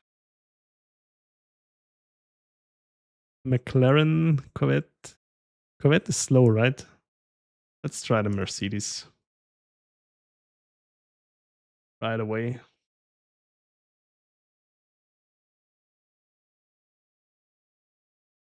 Yeah, the McLaren. I hope I'm rooting for the McLaren. I think last time we raced here, I raced the McLaren as well.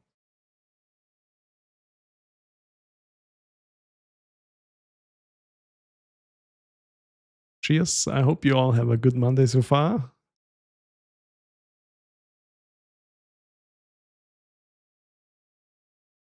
Initially, I wanted also to do comparison for Interlagos. I don't know if that's still happening today. We'll see. And also Porsche Cup training also needs to be done. They're at Sebring this week. I love Sebring. With a possibility of rain even.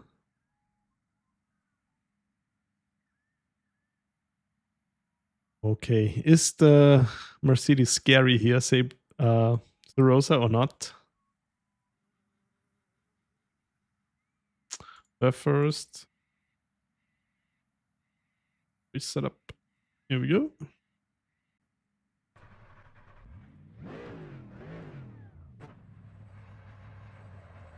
Our brake bar is pretty far back.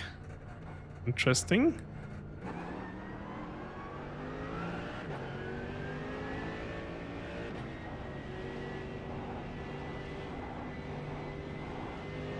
And how is the Aston Martin here? I think I would love to race the Aston Martin more. I really enjoy to drive it. And I finally at least learn a little bit how to be fast in it. Okay. First snap. Hopefully good.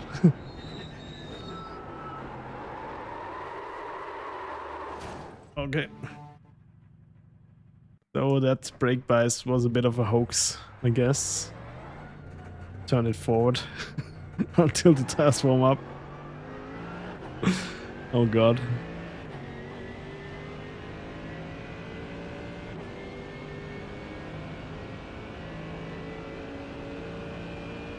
Ah, you're racing the Aston Rosa?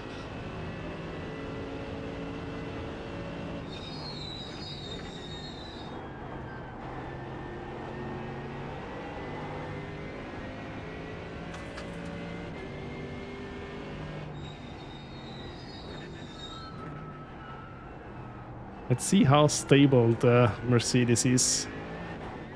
I have a hunch that this car might be a bit too scary here in the mountain section.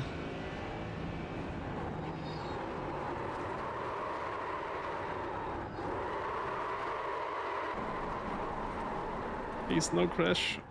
Tire warming. There we go. Everything is fine.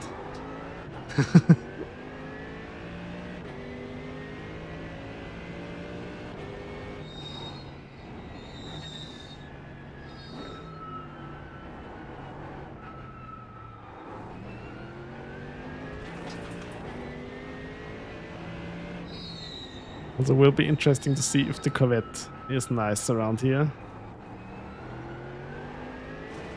Oh, come on. No damage to report. Good thing the Merc is sturdy as well.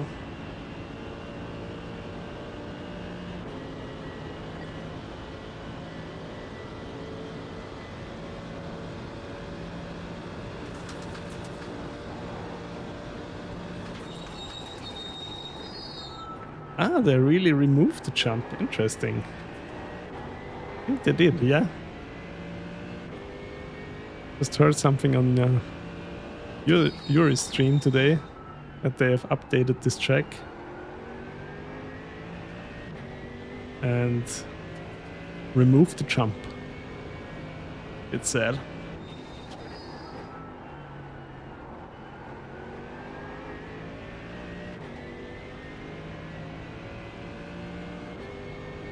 Okay, so far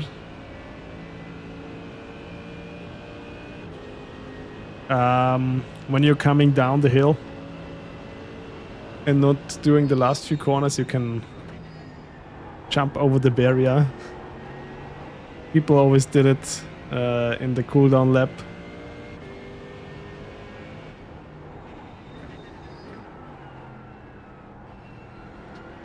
I can show you.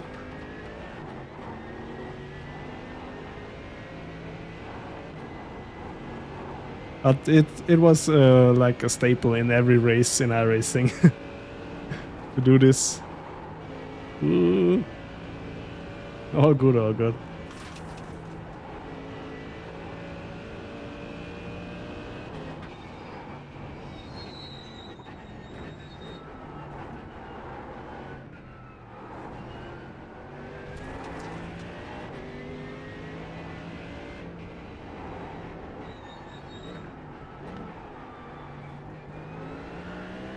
Okay, when you're coming down here,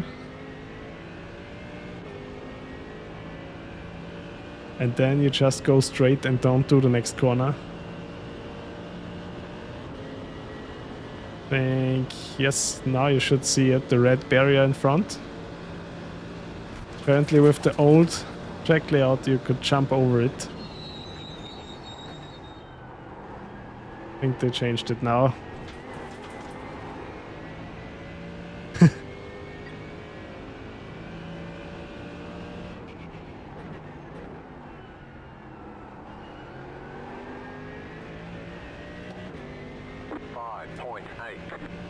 Okay, tires should be already a bit warmer now. Let's see.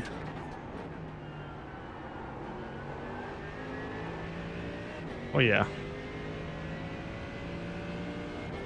Mercedes is feeling quite alright so far. Let's see how it handles on top of the mountain.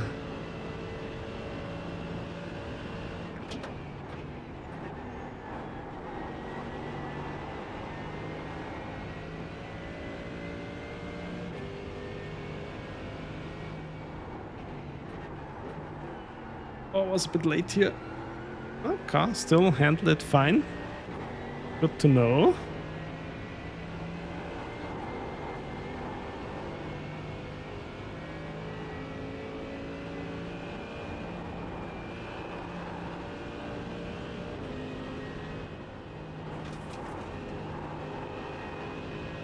Oh, it's a bit scary.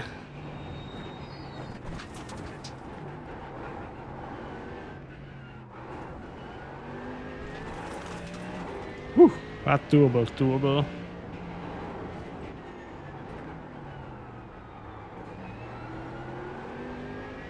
And not too understeery so far. But usually that changes over the course of a race with the Mercedes quite a lot. I always tend to have the feeling that I murder the front tires in this car. In every race, and towards the end it's getting really understeery.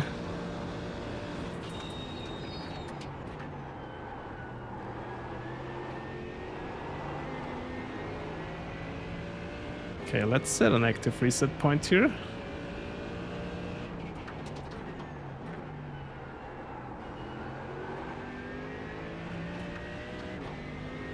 Oh! 3.57. Not bad, not bad. Set your fastest lap of the session.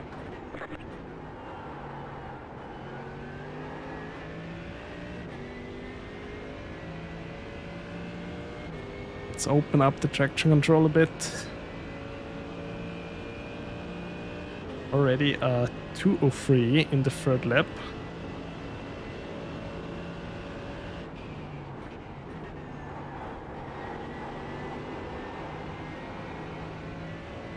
So, the Rosa was right. The work should be fast car around here.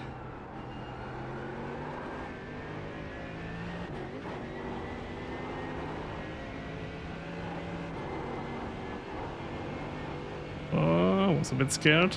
Please don't kill me. Okay.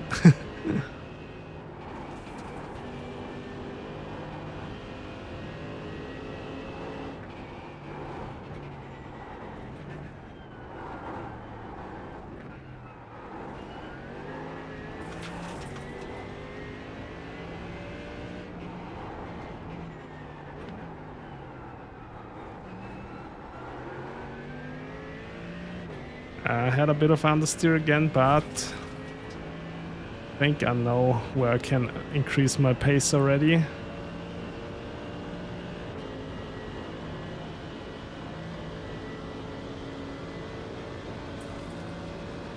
I should be definitely as fast with as with the Porsche. Will be interesting. Which car comes out on top?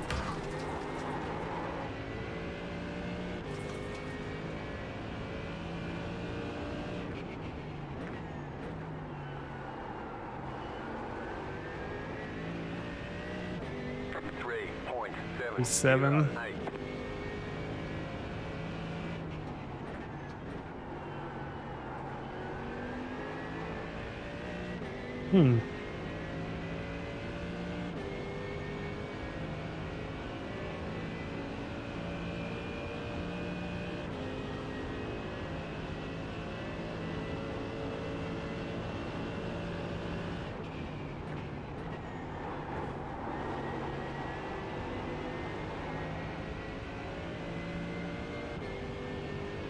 Still losing a bit here and there.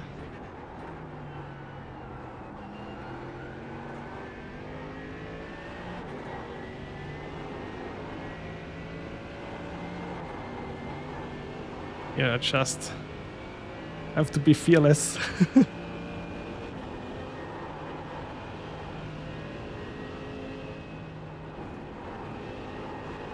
There we go. Just a little lift.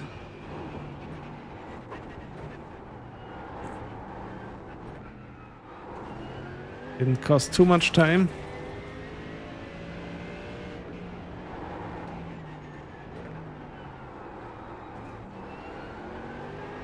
Also, much better exit.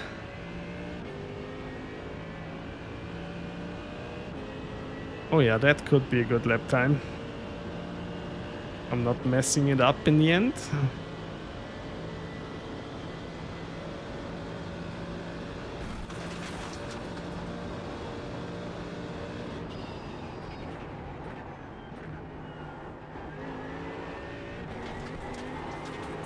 I don't know, second gear was a bit too much, I guess.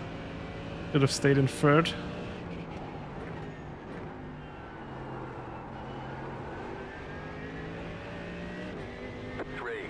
Oh, 203 flat. There's definitely more possible.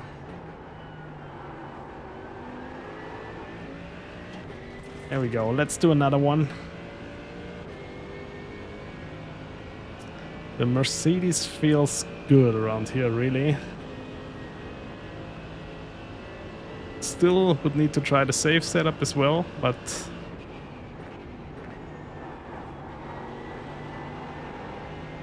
let's look at that.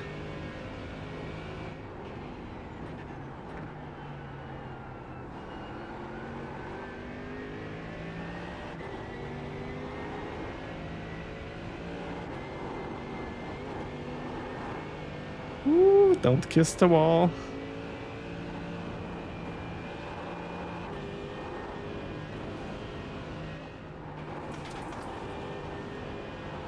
I lost a lot. Had to lift a bit.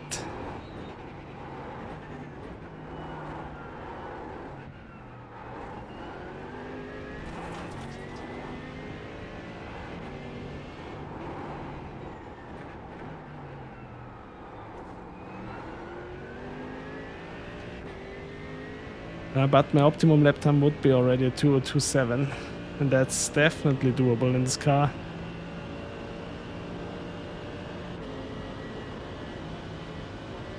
I would say the esports setup is a bit tricky, the mountain, but Down here it's totally safe.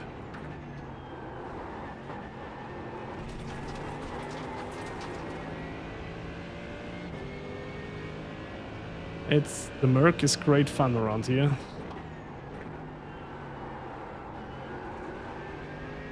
Until the front tires die.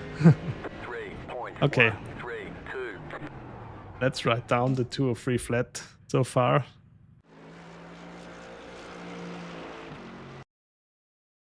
Best car for me.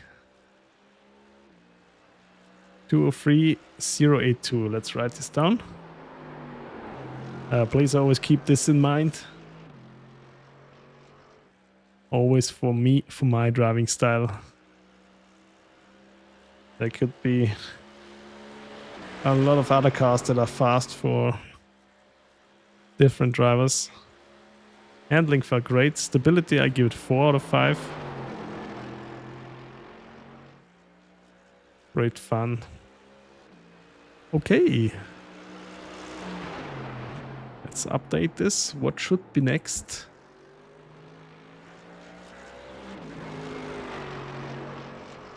Should we go with the McLaren? I'll take a quick toilet run and I'll be right back.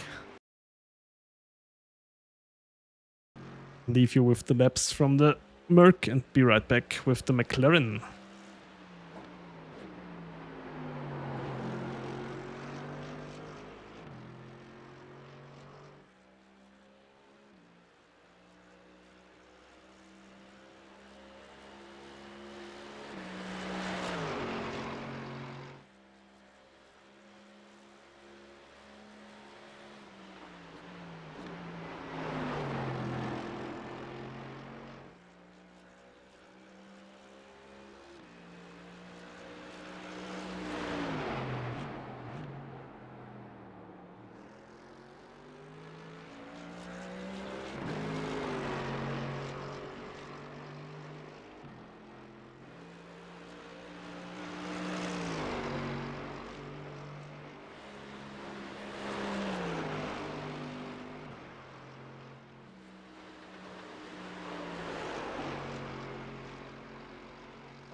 Okay. Let's go on with the McLaren.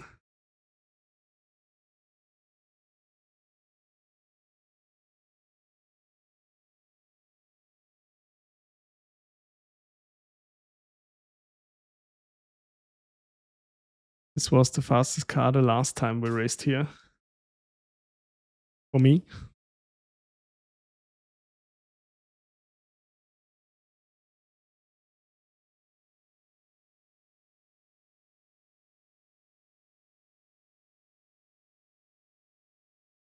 First corner is called Hell Corner.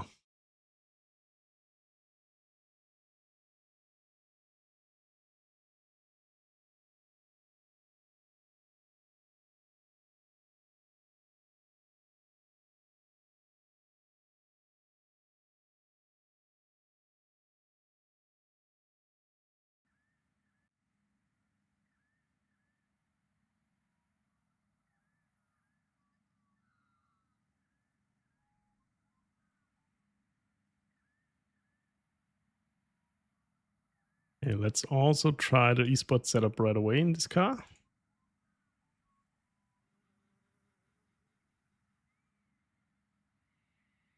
Go.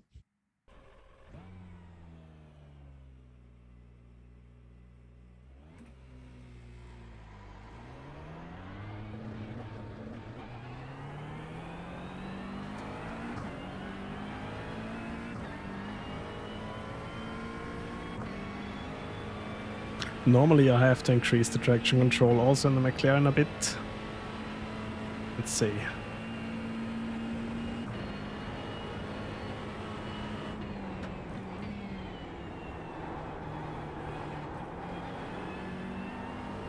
I really like to drive this car.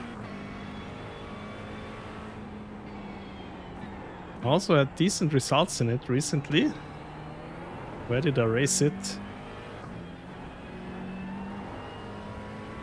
Oh, I can't remember.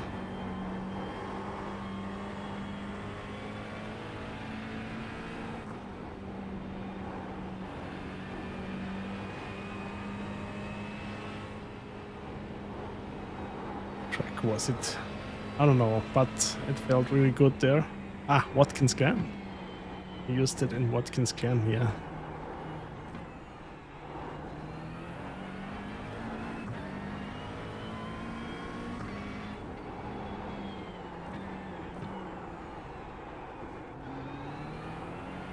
Even though Watkins Glen was Aston Martin meta, I brought home some good results in the McLaren. Oh, let's see how it performs here. This car always very compliant over curbs.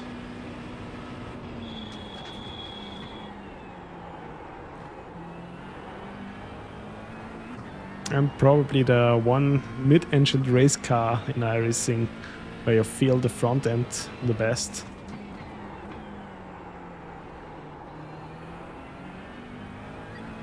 Of course, always depends on the setup you're using. But I almost never struggle to feel the front end in this car. But I tend to lose the rear. Let's try this again. And I tend to shift too late.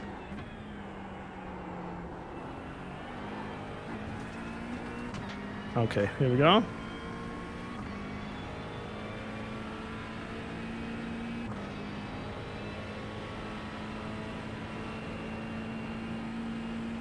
I just need to warm up first anyway.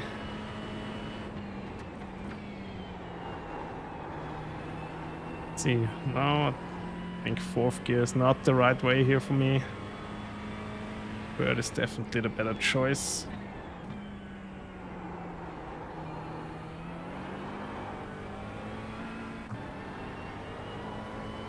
Car definitely feels torquey, even though I have turned up the traction control for now until the tires are warm quite a bit.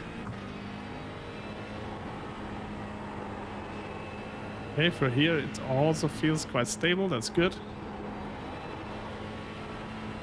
Don't want to lose it mid-race in these corners.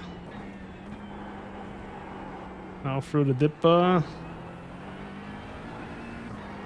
Oh yeah, it feels good. As the tires come alive. Hey Mr. Sian, this is the car you are driving and you and your team? Oh. Okay. For the 12-hour race. Yeah, nice. I think it's a good choice. I think two or three seasons ago we had Bathurst in the GT3 series. I also ran the McLaren.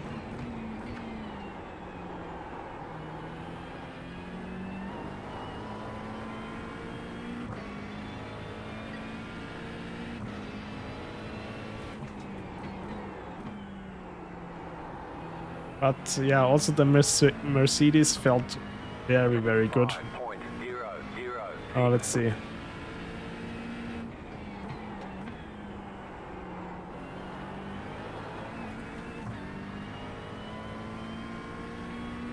Yeah, that's also my problems with this car. Especially when the tires are still cold. It's quite tricky for me to control it. Control the throttle application.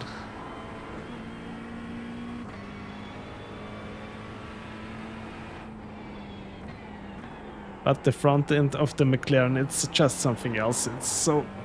messed it up.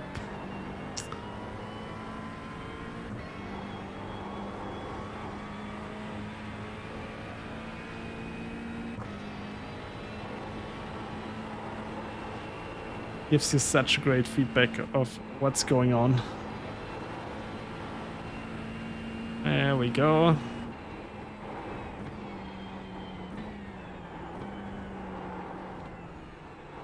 Also feels more stable than the Porsche. Oh, I hope I didn't got any damage from that.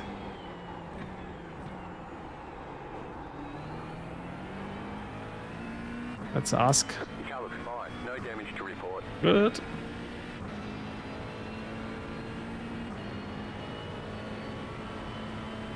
Tires are getting warmer now. I think I can lower the traction control already a bit. This should be already a comparable lap time.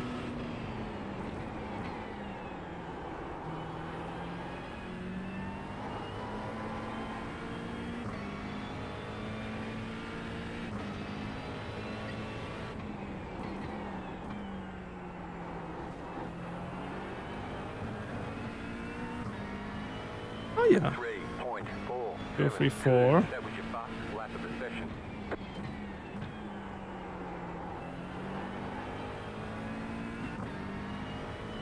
Oh, but my corner exit out of the last corner was not really good.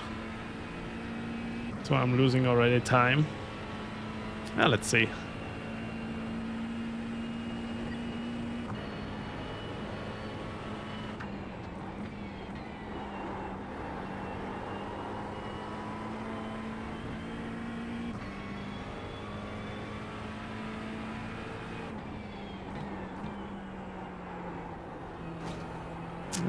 Touch the wall.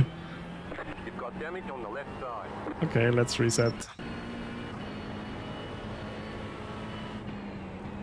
I can try fourth gear. No, no, no, no, no, no, no. Okay, fourth gear is not ideal. Let's try it with third again.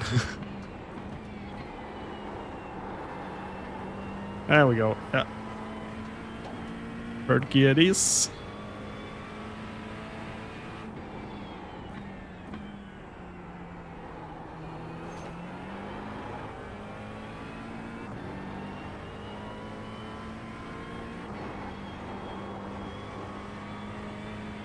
Yeah, I'm still a bit scared to take these flat out. That should be possible. Lifted too much. Hi Kasama, yo, welcome back. Hope you had a nice weekend. Thank you for tuning in again. Really appreciate that.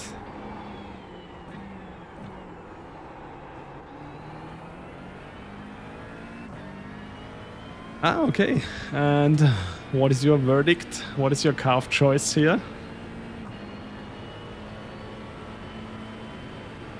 What is super chill week at Mount Panorama? Not. Will be pretty tense.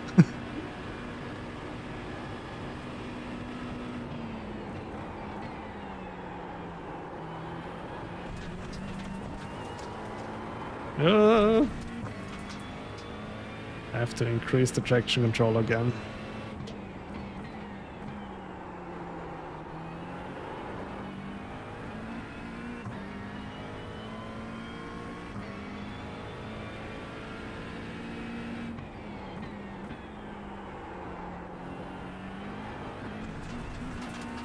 I keep to lose the apex in this car. Ah, your fastest was the Mustang. Nice.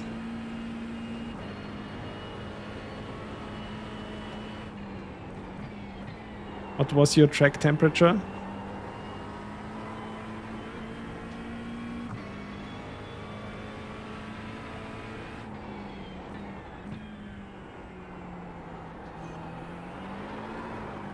Ah, I keep lighting up the rears. Let's try one more lap.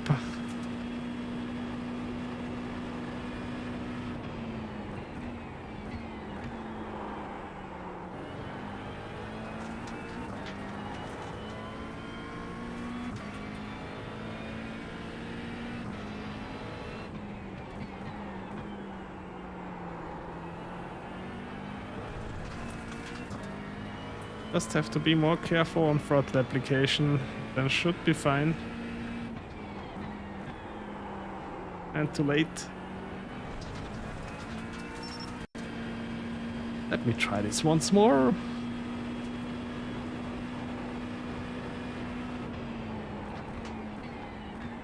What is this weird song?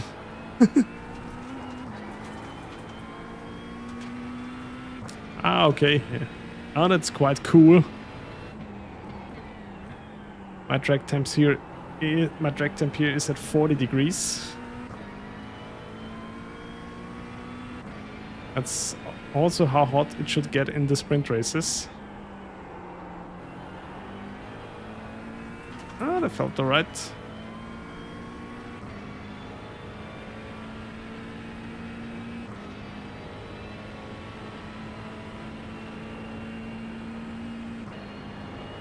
Thank you for the follow.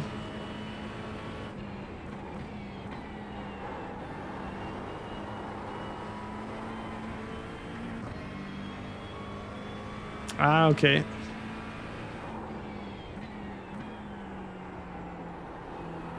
Yeah, I think for the 12 hour, when you're doing the 12 hour, it will be quite a variety in drag temp anyway. Because the race is starting early in the morning, right? When it's still quite cool. And then at noon it should be quite warm. Oh. Still counts, still counts. Let's go.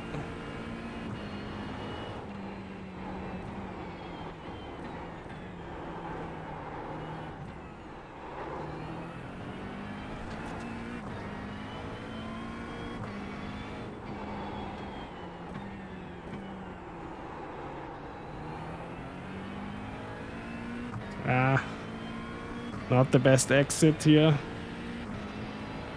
Yeah, just like in IRL, right? 5 AM start. There should be maybe still around 20 degrees, I don't know.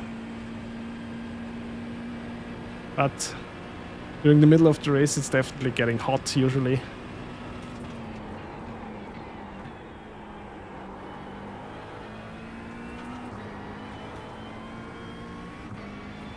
So my optimum lap time in the McLaren is also already at 2:02.9.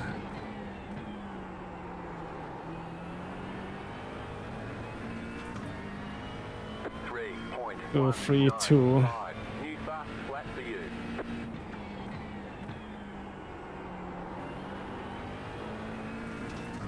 I still don't want to give up on the McLaren. Let's give me one more lap. Yeah. So far, the Mercedes was the fastest car for me. And it felt nice to drive, it was fun.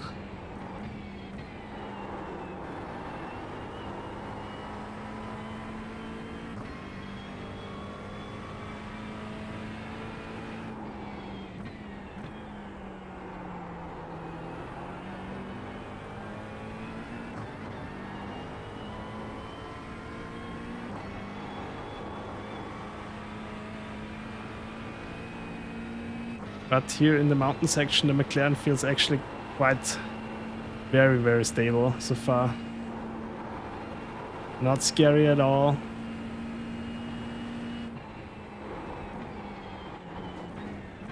Also braking down here. Quite manageable.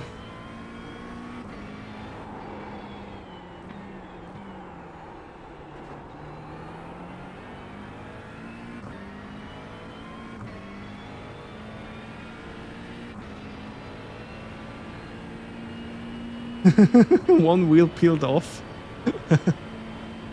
Yeah, especially like after this, I forgot how the corner is called again, but the upward left-hander, you have to watch out with every car, and the McLaren especially.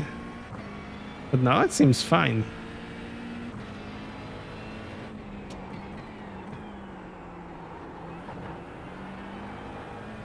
Here we go. 2:02.8. The cutting, exactly, Kazama. Thank you. That's tricky with all cars. Oh my god, yeah, when I don't overheat the rear tires,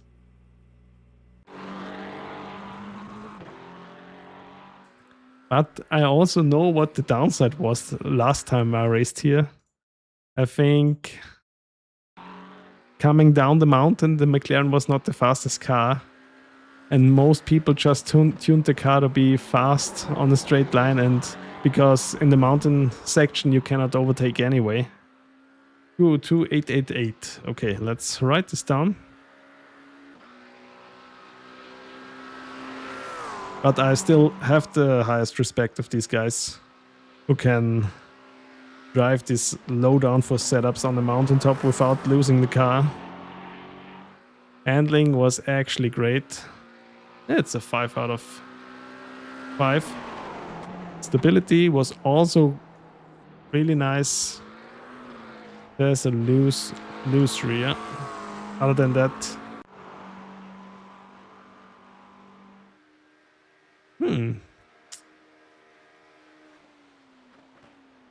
okay. Let's go on then with the next car. Let me refresh the sheet. There we go. Stream is lagging. Oh yes, it is. I have some dropped frames. Oh, thank you for that.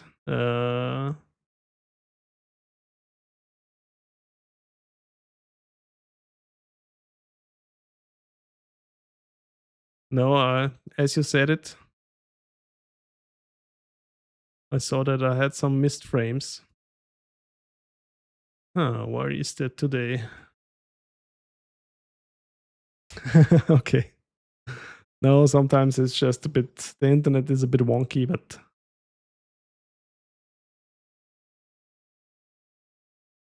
there should be nothing else downloading right now. Or is Steam running? No. Yeah, hopefully. Or is it when I open up? No.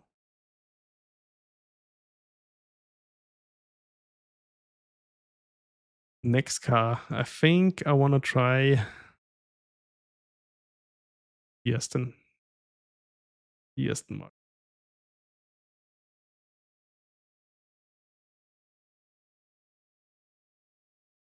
Here we go.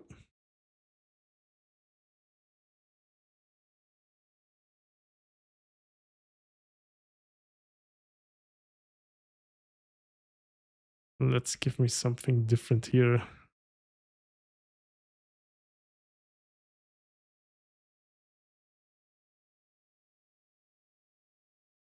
There we go.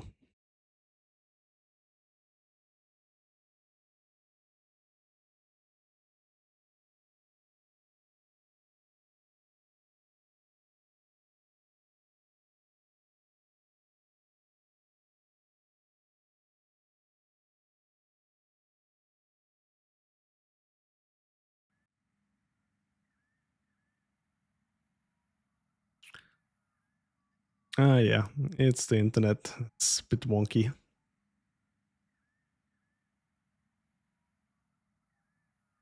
Maybe it's because it's snowing again today.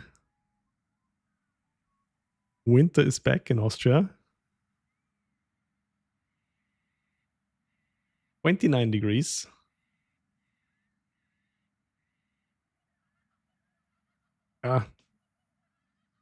Either way, it's fine, you know. For the 12 hour, it will be quite a big variance in track temp anyway. And in iRacing, every degree of difference like makes a lot of difference in the pace.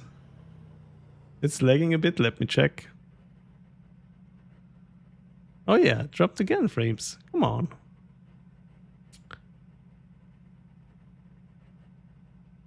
What could this be? Yes, I do. Let me check real quick. I'll be right back. And I'll tell you more about my skiing adventures.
Okay.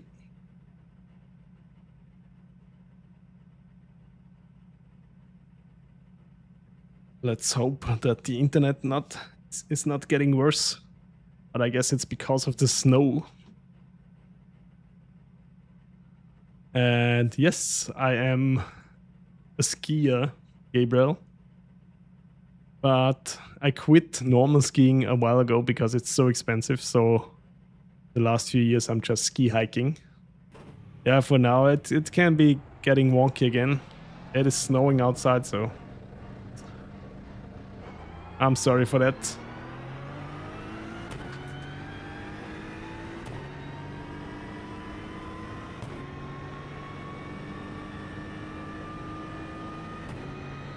Exactly wipe, yes. I just recorded a video today about the BMW, but it will come out in 2 weeks.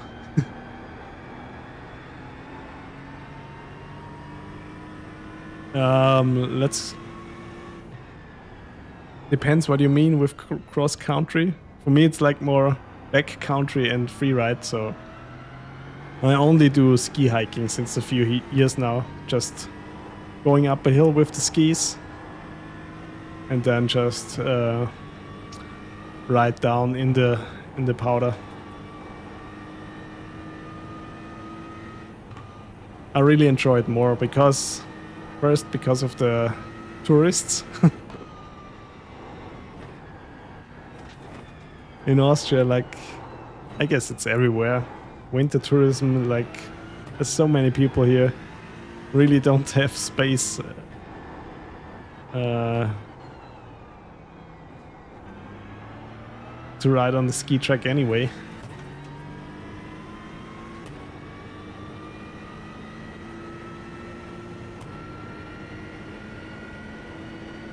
Ah, you mean Nordic skiing? No.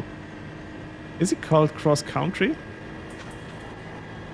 Yes, I do this as well. But I always rent out these skis. I don't have my own. But I also enjoy this quite a lot. In my hometown in Upper Austria, they usually make a cross-country ski track around the whole like city or town, and it's really nice. Oh.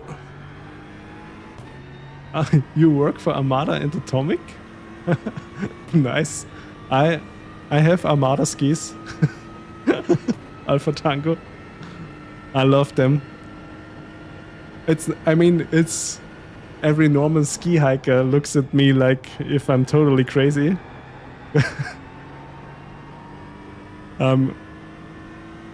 Using Armada JJs.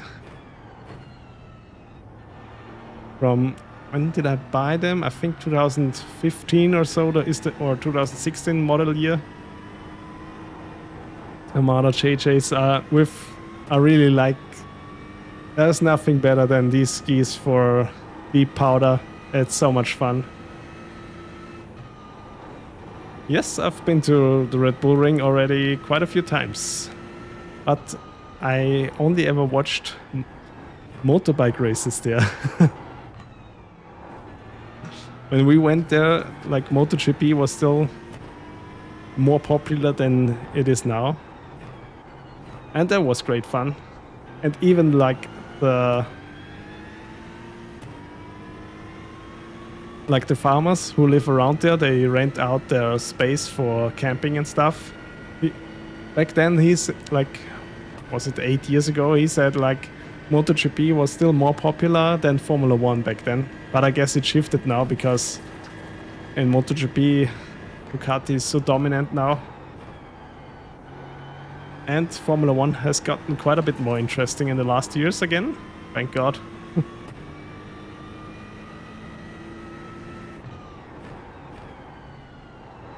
But I think they don't produce the Armada JJs anymore, right? And also not the... There's one even bigger ski, it's the Magic J. It is so wide. but it feels like it's the best feeling in the world, riding on powder with so wide skis.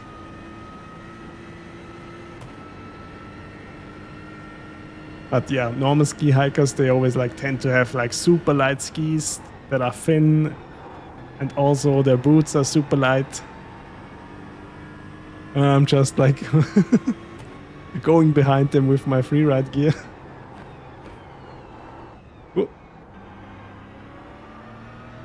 But for me, I go up there to ride down the hill, so it's not...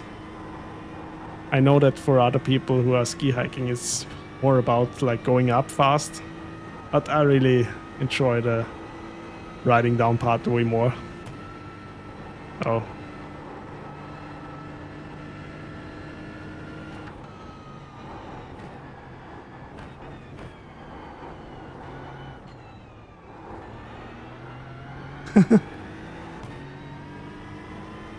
And Austria, it's like pretty common when you grow up near the hills. On there, first off, we have a lot of ski resorts already, and still a lot of small lifts, like where farmers just rent out their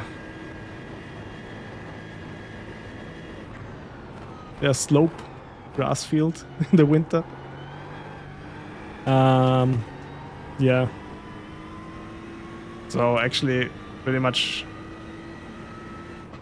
anyone learns to ski in Austria, except you grow up in the city, then it's of course different. 4.856. Just set your fastest lap of the session.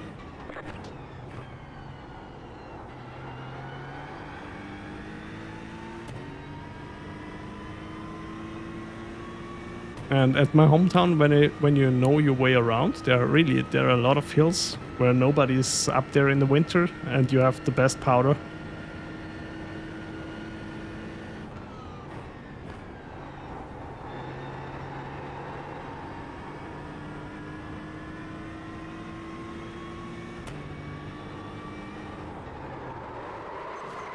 Oh yeah, already felt that. Oh, there is the bumper. Have I set a reset point? No.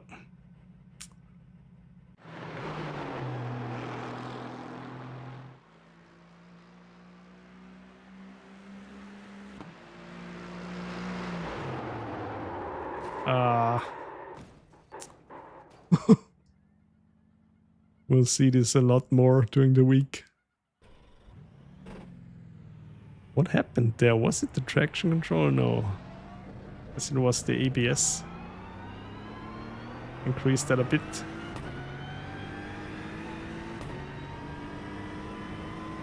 Bring the brake bias a bit further back. 2048 so far in the Aston Martin, although the car is so nice to drive. I really enjoy it every time. Oh, understeer, cold tires.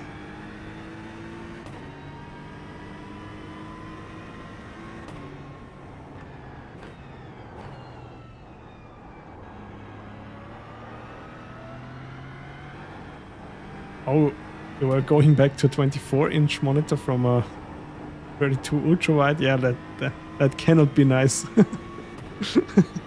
I could have told you that, vibe.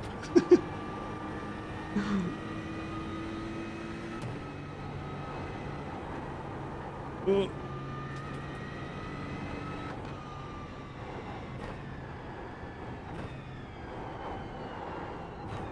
Yeah, before the Armada, I also had Atomics for a long time. But these were more park skis, not freeride skis.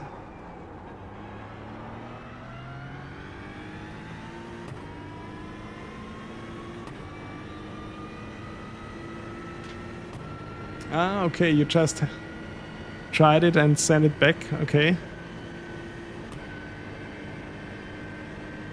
For sim racing, try the 49-inch ultra wides. There are fairly cheap ones around, and they are totally fine. I would say as long as they can do 120 hertz, should be fine.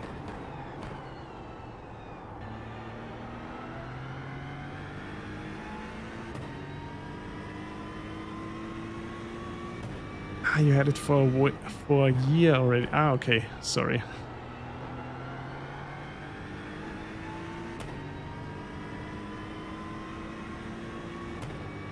Yeah, but for working stuff it should be alright, right? 32 inch. For work I also use ultra wide, but 21 by 10 monitor. It's a bit of a weird. It's like 21 by 9, but a slight bit higher, and I really love it.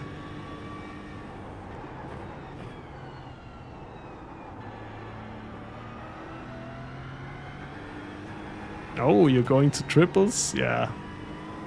That's the best thing you can do. Triple screen is end game.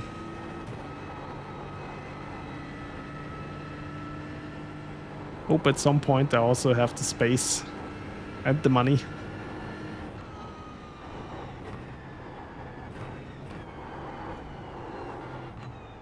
I guess, yeah, but I guess it depends what resolution you're running. When I run full HD on 3 monitors, it should be alright with my computer right now.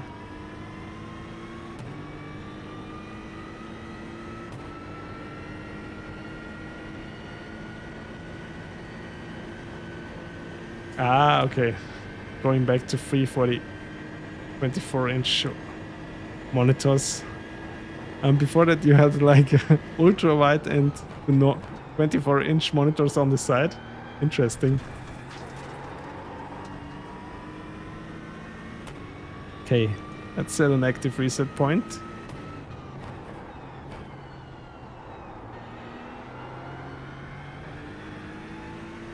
Mm-hmm. 4.177. New fastest lap for you.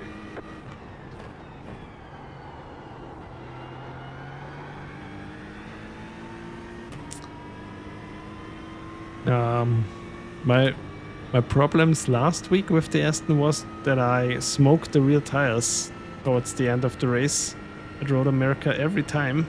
It was weird. Other than that, the car really felt nice. I like to drive it.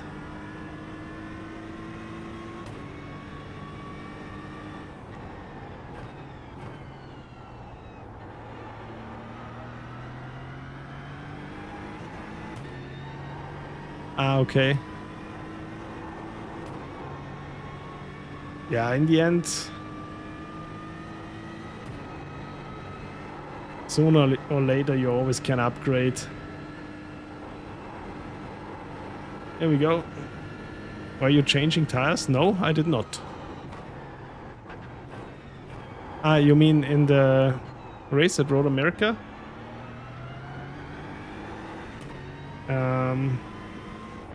I think in one race I did it.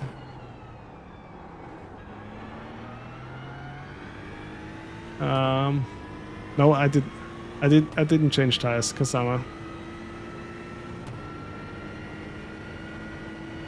Or I know that Road America is also a track where I usually like do change one side. Yes, I changed. In one race I changed the tires. But only I think the left side, and in the other race I didn't. And in the race where I changed the tires, I struggled for 3 laps to get up to pace again because the tires were so cold. And I was hunted down at the same time by a few drivers. And in the race I didn't change tires. There it was getting quite slidey at the end. Yeah, but they also know how to get the tires up to temperature without losing too much time. Not like me. I don't know, maybe I just wasn't prepared for this super understeer feel mid-race.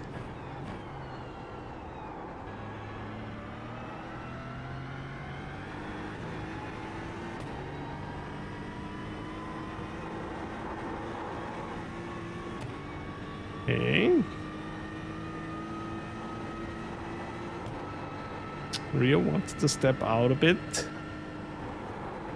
Ooh. Yep. That should not happen.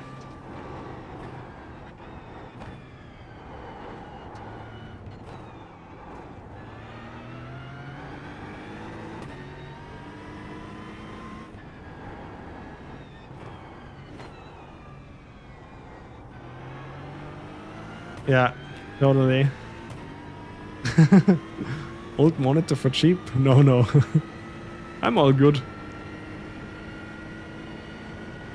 I'm so thankful that my other monitor still keeps up so well.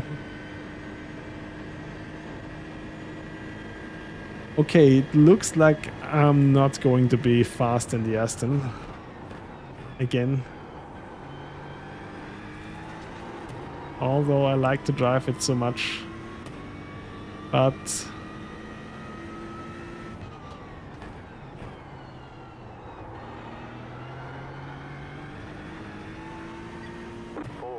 try it again. One more lap, come on.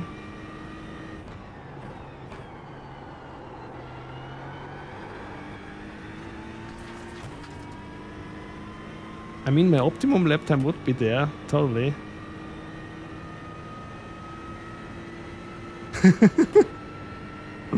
No, I don't have no money.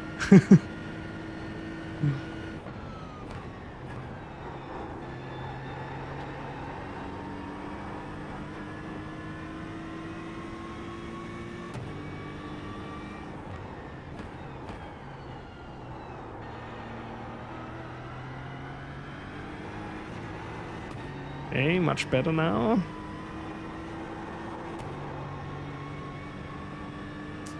Maybe I can get somewhere.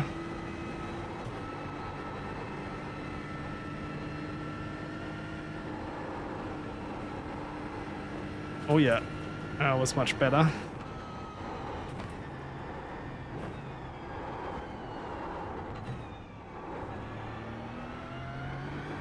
Also the Aston very safe.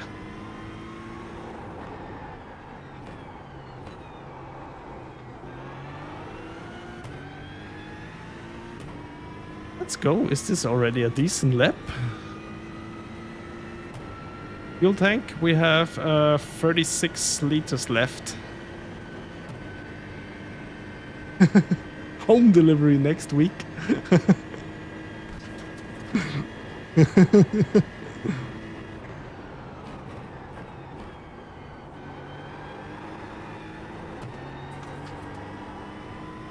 I'm testing here for the sprint races, daher. In case you're wondering, so not doing 110 liter runs here. Oh my god, what the fuck? Sorry for my language.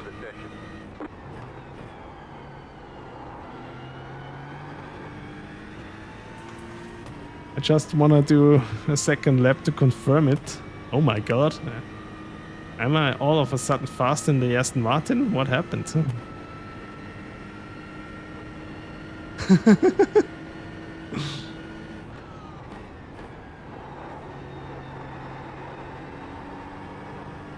No, I have no money for a monitor right now.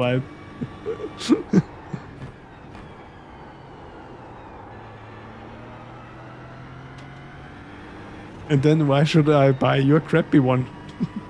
Or I don't know which one it is actually. Maybe it's a really good one.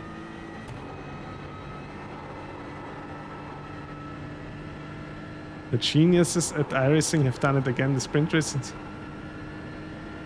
Oh really? I've done it again.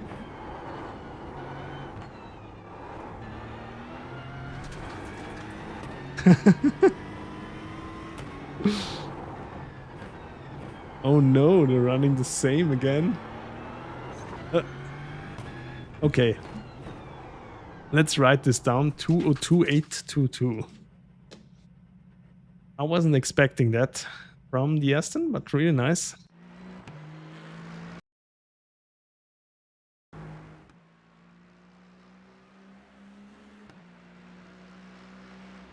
Let's write this down.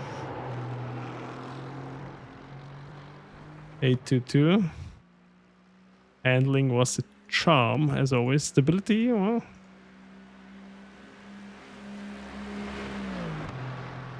Be smooth. Be smooth in it.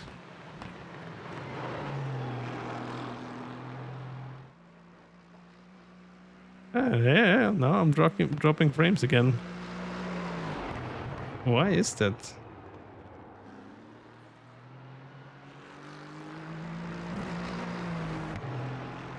It's a bit wonky.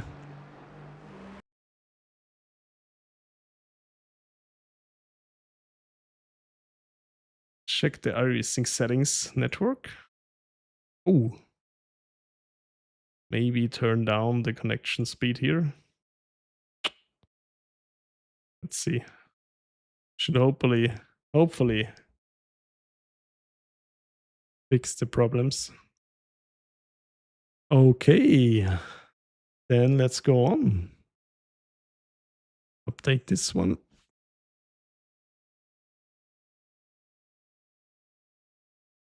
What car next? Ferrari, Lambo, Corvette, Acura.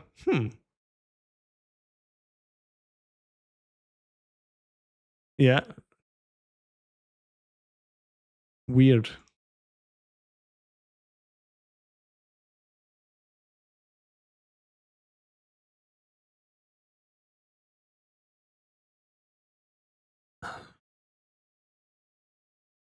But it should not make any difference for the network if I'm in the car or not.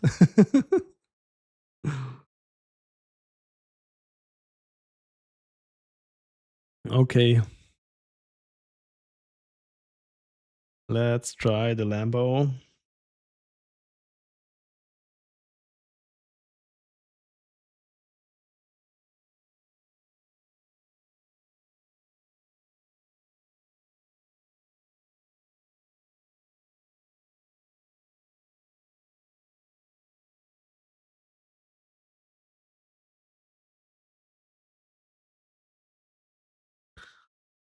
Oh, should I really go with the Aston here again? It felt good.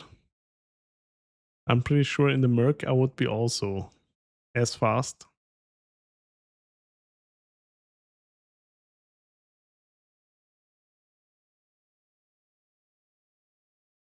Samsung G5.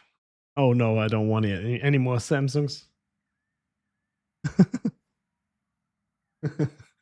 No, all good, but I don't know if I told you my Odyssey getting us a good monitor for my Simrig from Samsung.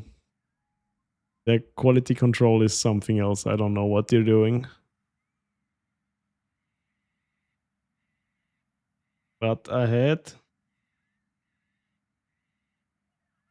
ordered 4 monitors from Samsung. One was good.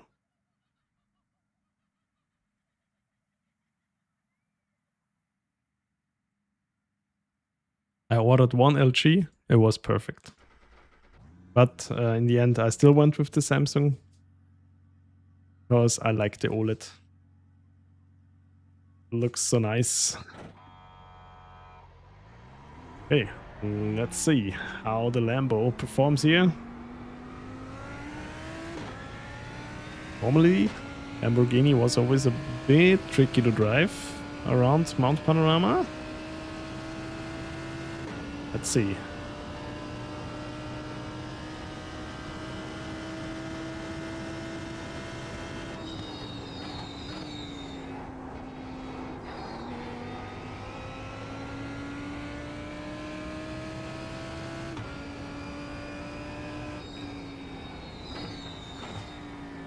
You just don't want the white one because of the FPS.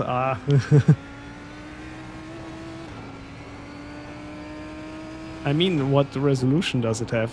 Is it 4K?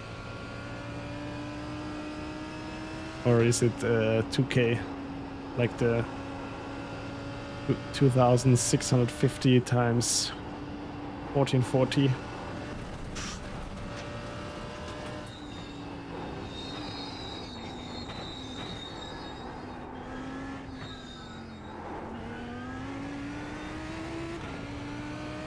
Oh. Wrong setup. This is full fuel. Okay, and 2K is too much. Ah, sad.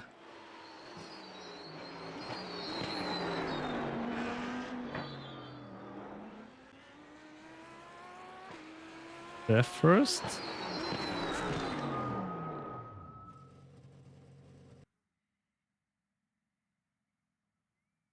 Qualifying. Ah, there's no setup here yet, or what? Let's see if we have already something.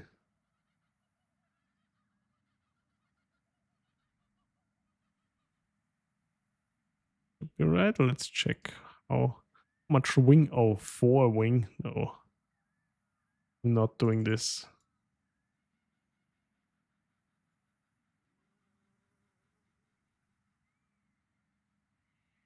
No sprint setups.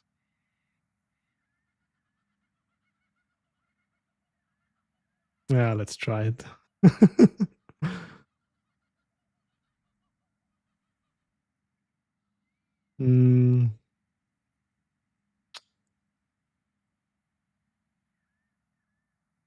Where are we? Mount Panorama. Here we go.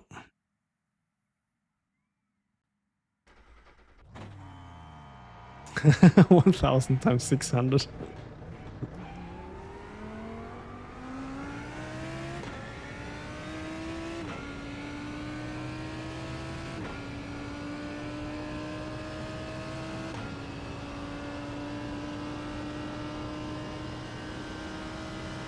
That depends, but iRacing is really runs on everything. Oh yeah, that's exactly what I expected from this setup.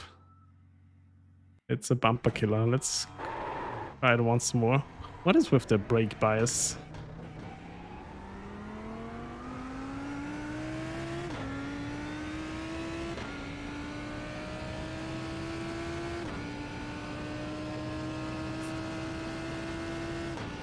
Cannot just take the fuel out of the other setup. The ride height is totally off then.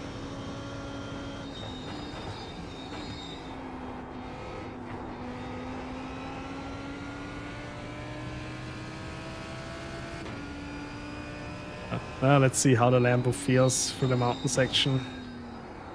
And the wing is pretty flat. Maybe it's still drivable. Let's see. Nope. Nope. Nope. Don't want to do that. You've got wheel damage.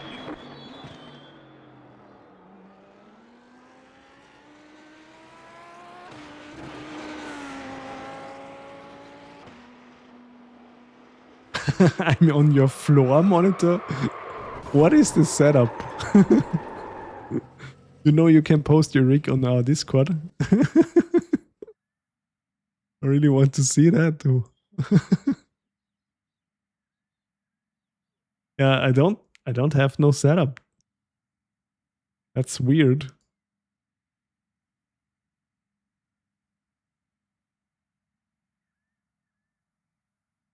First, only endurance setups for Go setups right now.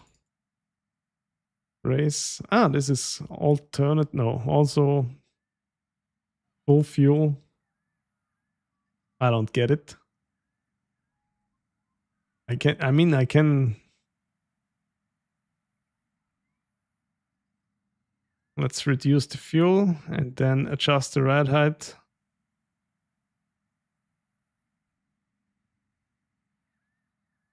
Let's try.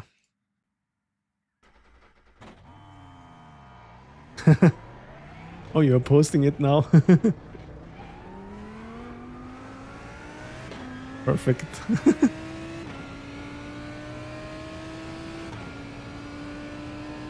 Let's see if it can be competitive in the Lambo.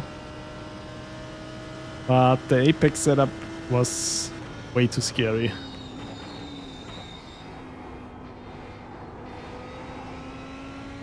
This should be way safer, but also quite slow. Let's see.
Let's see, my best lap time in this car is apparently a 2:04.4. I don't know when I did this lap time here.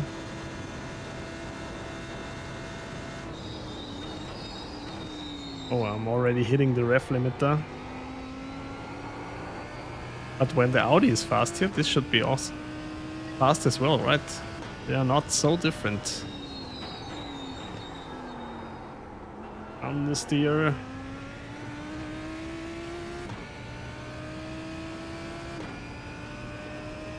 Tires are still cold.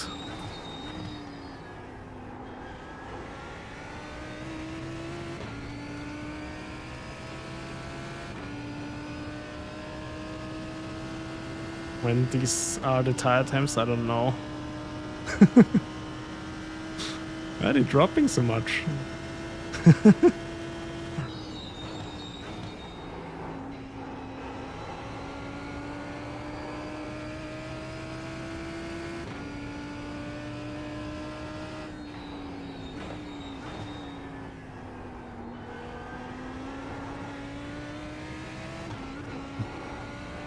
This setup feels way safer, but I guess it will be also slow.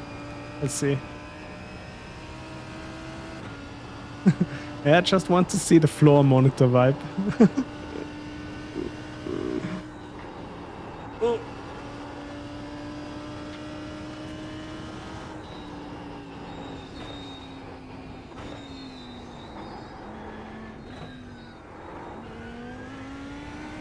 That's what's really sounds interesting for me.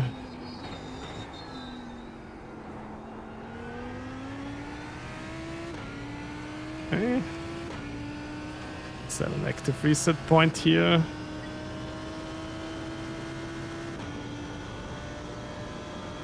I hope the first few races tomorrow will be still fine, not too crazy.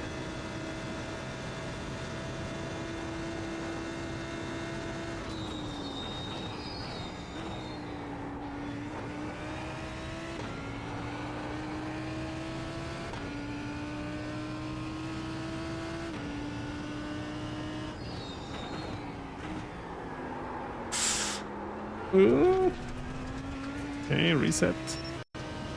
5.113. Ah, okay, I thought you have it flat.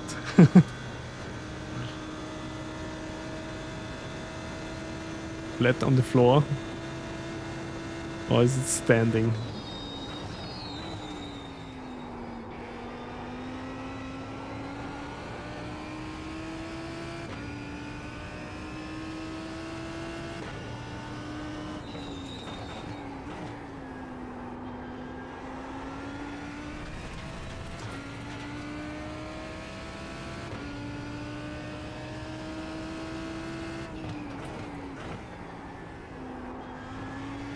Okay, okay. It's alright. Now just cut off 2 seconds lap time, then it should be fine.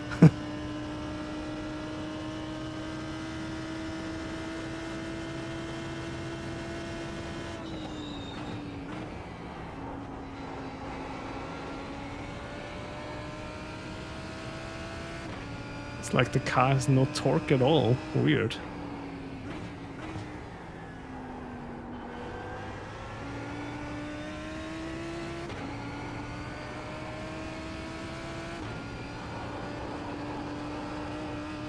Ooh, understeery, but fine.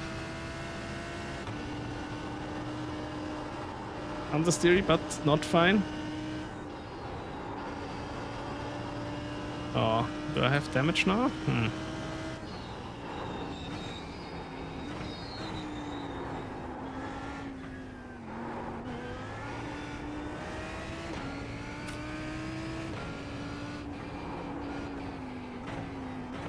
Let's ask the spotter. You've got damage on the right side. Yeah, of course.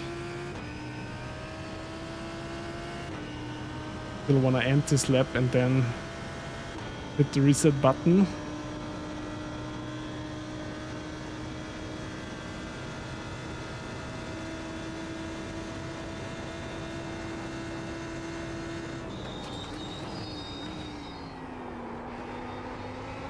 Oh. Yeah, the Lambo is not the car for me here.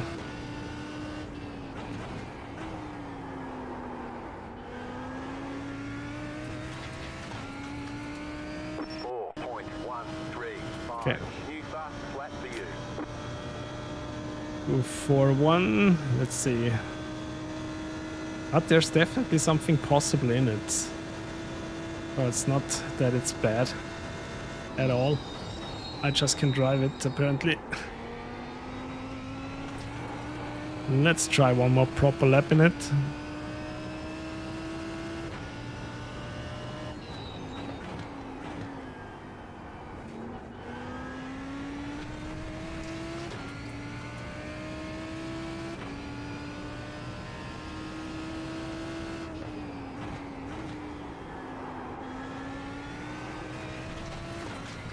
It's going a bit wide.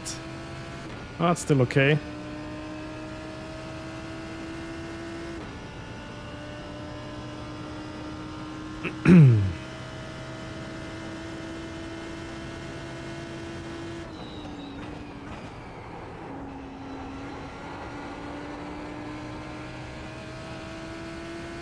Actually, with this setup, it's not too bad.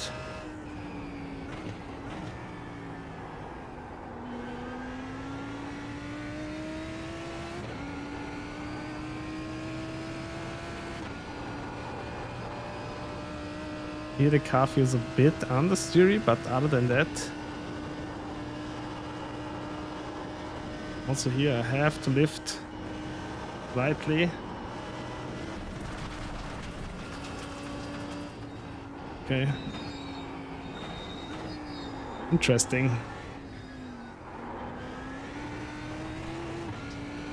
Interesting that this setup is so understeery for the car.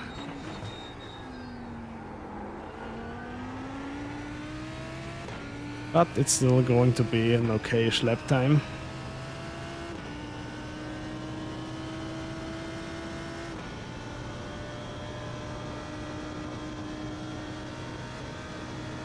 Hi Bohu, welcome. Thank you for tuning in. Good morning to you.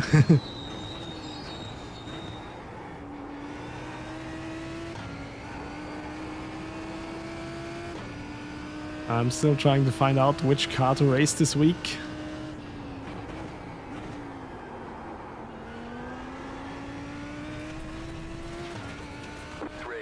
Two, three, four. Not too bad actually. I was expecting worse. Let me give one more lap. The only downside is I have to lift a little bit in the mountain section. Oh, you signed up for the 12-hour race?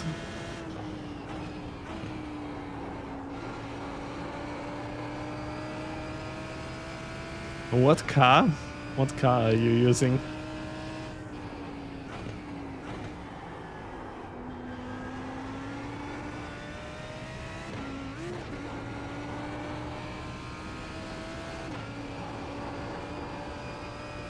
The McLaren? Oh yeah. McLaren is a great choice. I also feel fast in the McLaren around here.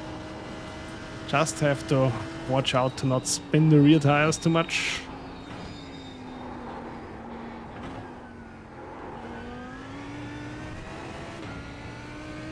There we go. That's a good lap.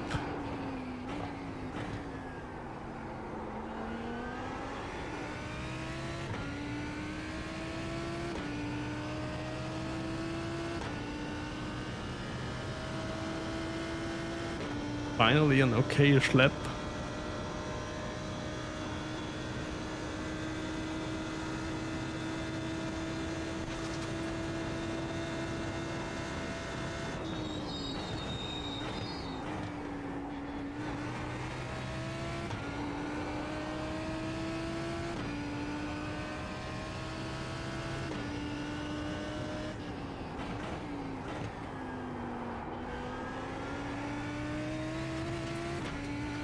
Here we go, 2, 3 flat.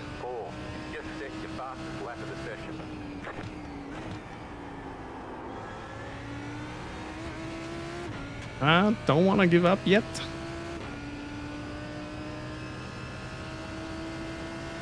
I try one more. Oh my god. Have I found the magic formula for the Lambo?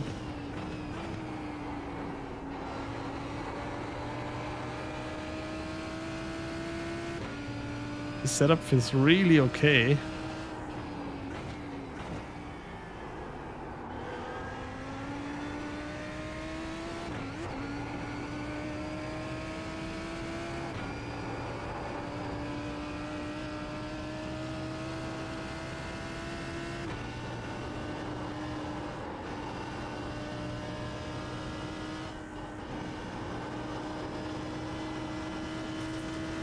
Maybe I just raced the Lambo.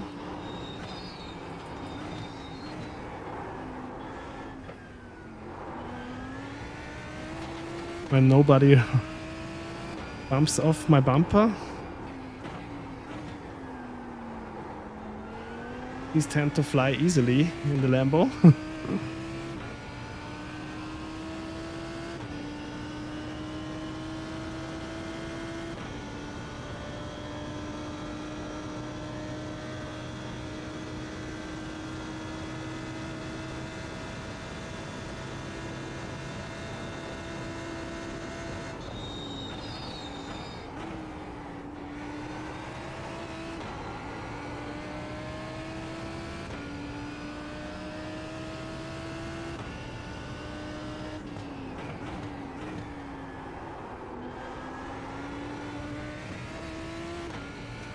Oh yeah. Oh my god. The Lambo is actually feeling really nice. Oh my god. 2027.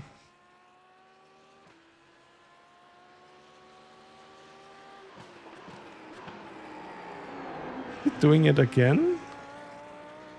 Dropping frames? No.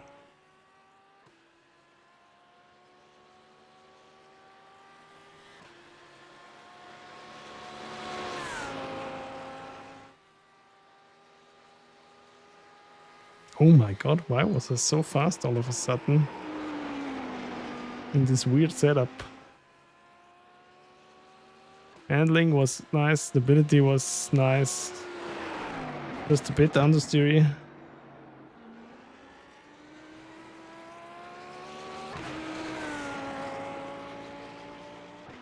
Yeah, sure, post your... Ah, okay, now.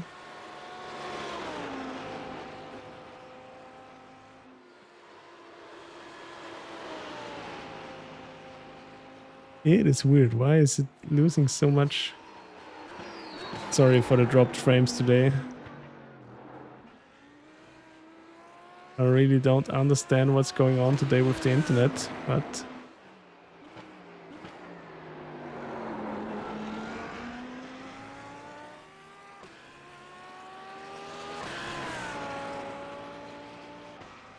it seems a bit wonky at times. Sorry for that.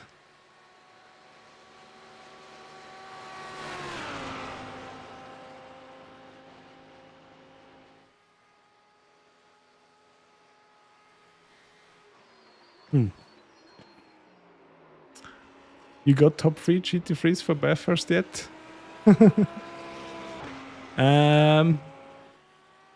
Which car is missing still? Ferrari, Corvette, Acura.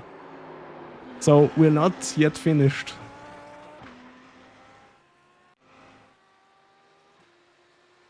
We're not yet finished. Oh, okay. Trading Bands is doing something funky there.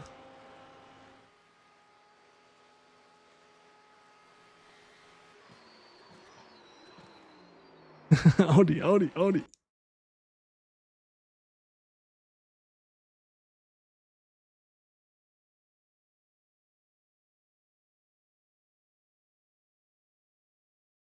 Let me see. Is Trading Paints doing some unexpected downloads there?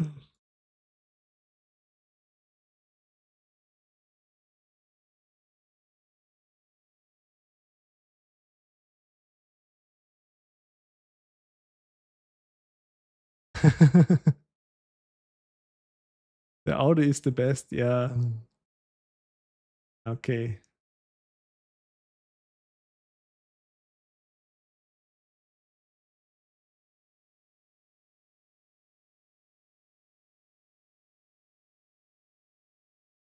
Fetching new paints, yeah. Yeah. Okay. Let's try the Acura then. Yeah, so far. I mean, I will make a roundup as last week. Yeah, but I was quite surprised by the Lambo. If you want to go mid-engine car so far, the Lambo and the McLaren were super nice. I had a better feel in the McLaren though, even though you have to watch out a bit on throttle application. With front engine cars, so far I would either go Mercedes or Aston. I don't know, I just always tend to be a bit slower in the Ford.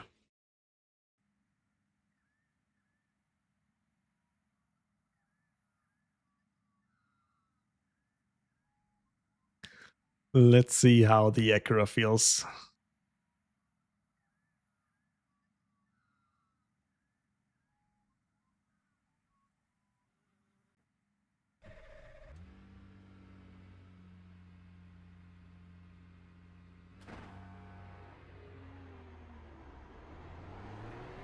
But should I really go with the Lambo? That would be a quite unusual choice for me.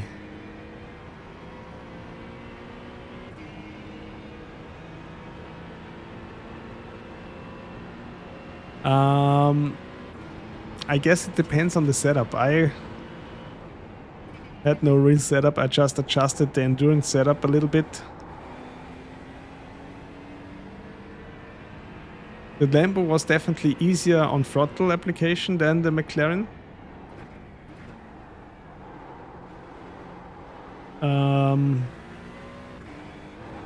The McLaren felt a bit more direct in steering as always. And yeah, on the mountaintop both were fine, but that highly depends on the setup you're running.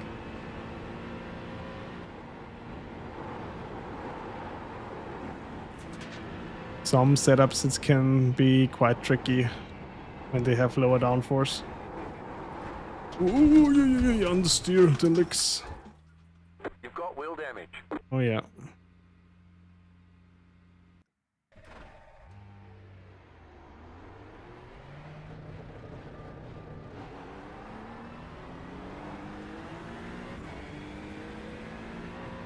So I don't know if you'll be struggling down the hill with the Lamborghini. The setup I used had quite a lot of rear wing.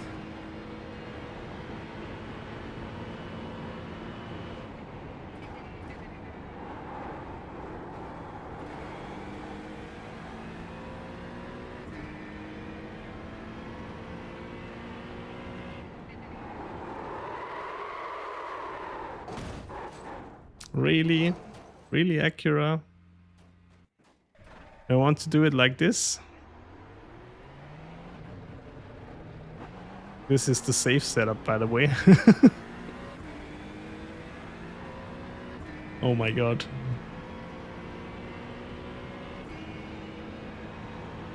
I know tires are still cold and all, but still just losing the car like this. Yeah.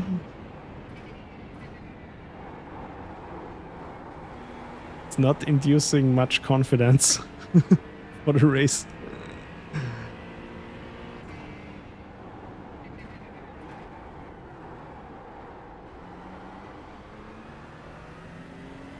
Boy, it feels understeery here again. Not really much feeling in the front end.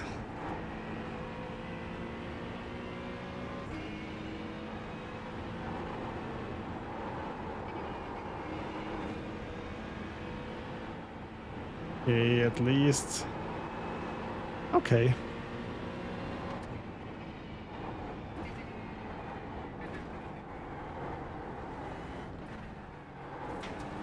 Maybe it was just the brake bias that was bit too far back for old tires.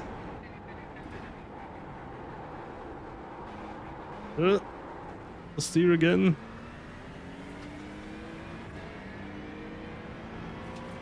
Okay, let's set an active reset point.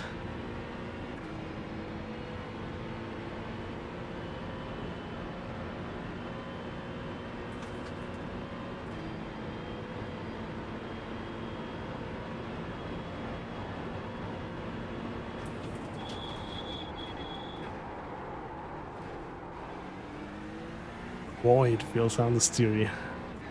What is going on? Let's lower the ABS a bit.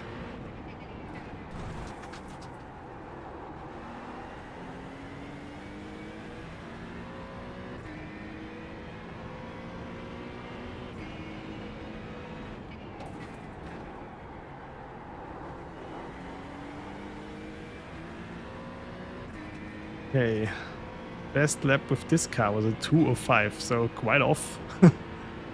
Let's see. Maybe it was trading paint, so messed up the dropped frames there.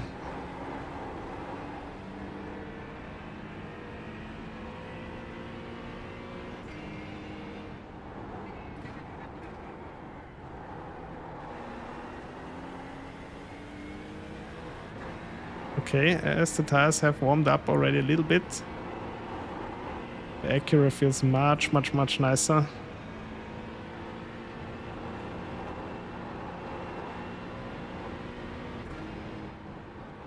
Yeah, a little bit scary though, even though I'm already using the safe setup.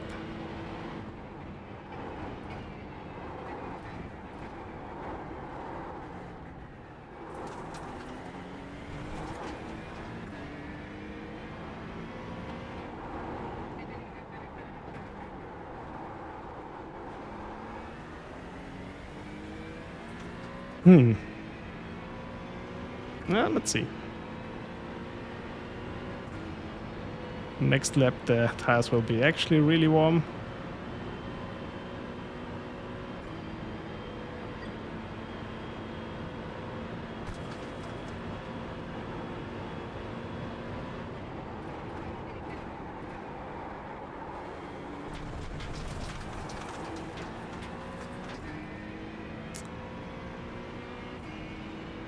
I'm setting back the brake bias again.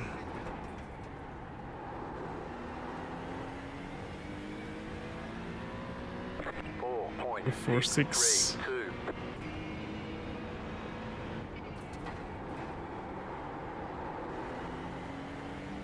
I just get no real good feeling for the car here. It's so weird.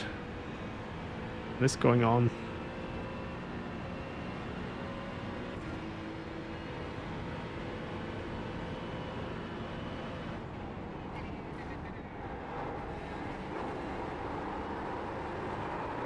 Yep.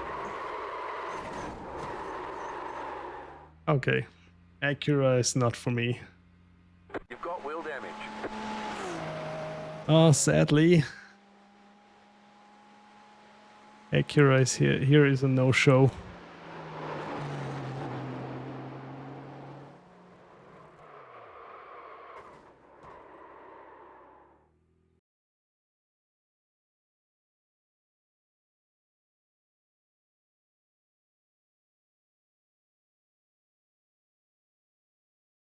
Let's write this down. No. Okay, we have the Corvette and the Ferrari left. Let's go with the Ferrari next. Let's see.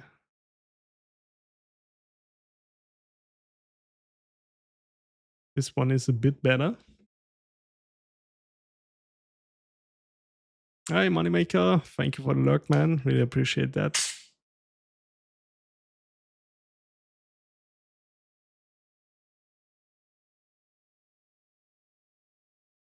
see.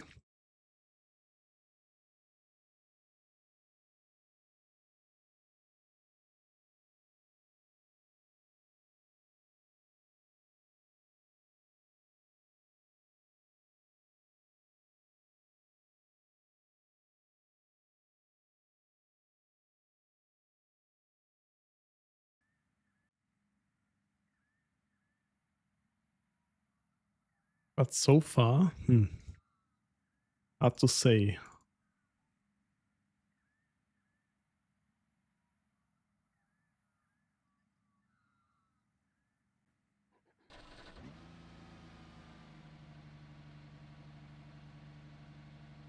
Let's see what the Ferrari is capable of.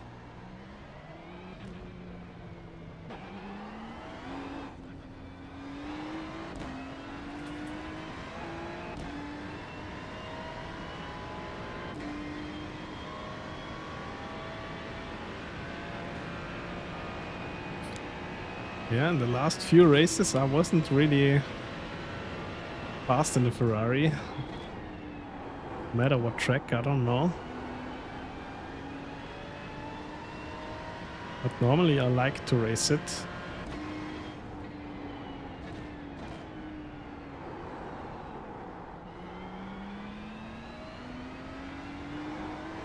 Also, it's usually not too scary to drive.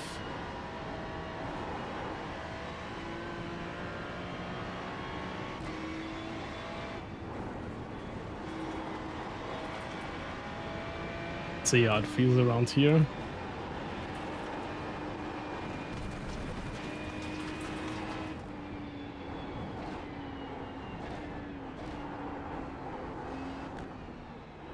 Whoop.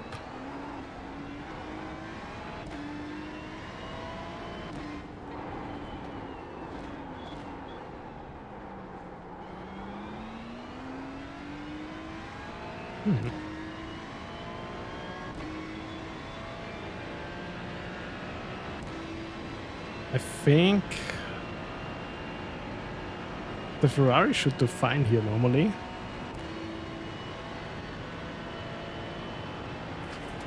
I don't know why it didn't click with me for the last few races.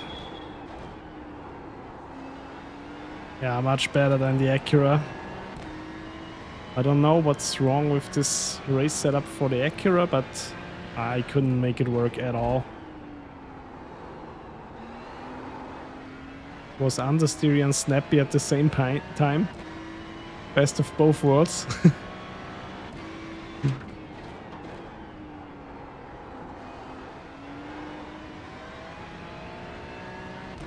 Yeah, and the Ferrari on the other hand is much more drivable. Even though I still have pretty cold tires.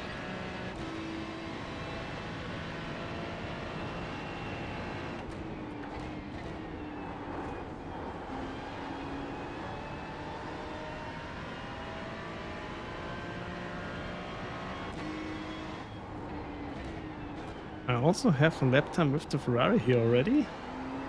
Hi, welcome Linkui. Thank you for tuning in again. Hope you had a nice weekend.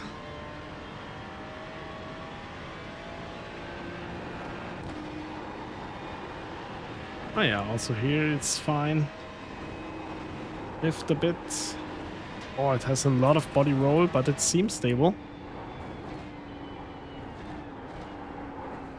Oh.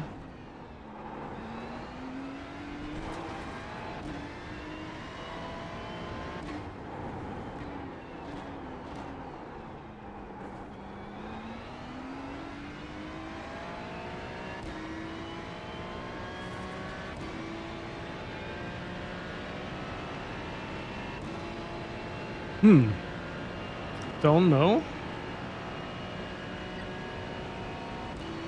Yeah. In the next lap we will see if the Ferrari is competitive or not.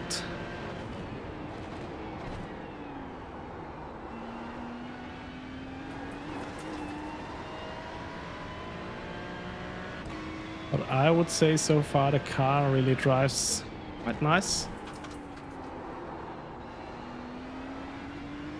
Not so unpredictable as the Acura. Okay, that's still quite slow.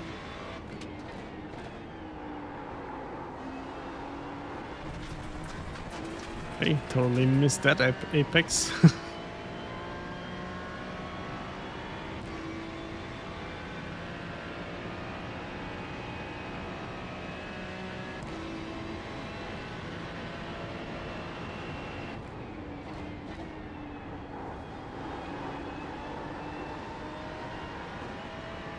Not bad, not bad.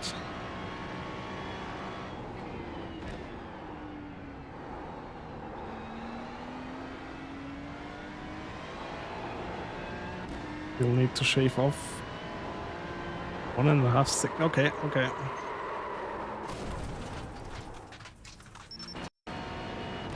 Let's try this again.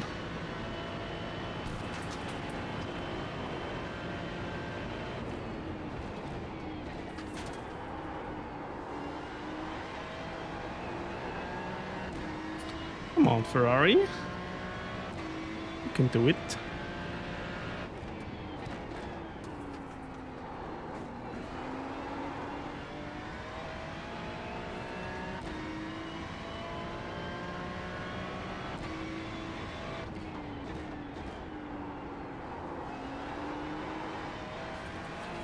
Much better exit. Still had a bit of a slide, but still okay. -1. Merc was a 10 out of 10. Yeah, it depends. Did you watch Yuri's stream? I mean, he's... How much rating does he have? I also watched a bit of his stream. And I was thinking, yeah, should I even do it? But his comparisons helped me not at all, because he can handle cars that I never could. So that's quite a big gap from 4K iRating to 8 or 9 or what, or 7. It is.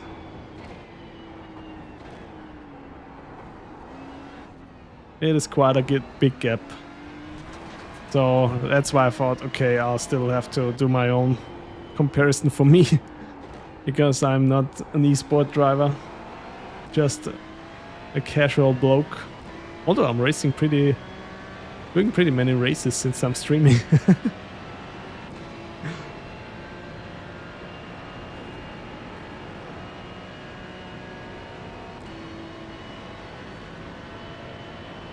And yeah, that's why. Because always, I think people tend to forget that it not necessarily have to be the same car for the 7K iRating driver than for the 2K iRating driver. A lot of times people, I'm pretty sure people would be faster in another car, but they're just using it because it's the meta car.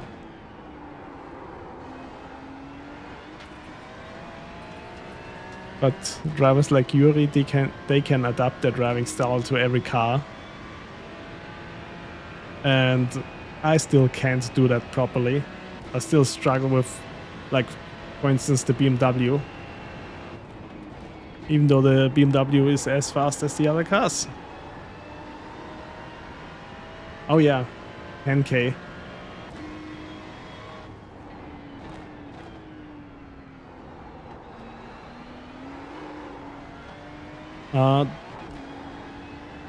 The Merc was pretty nice to drive, yes.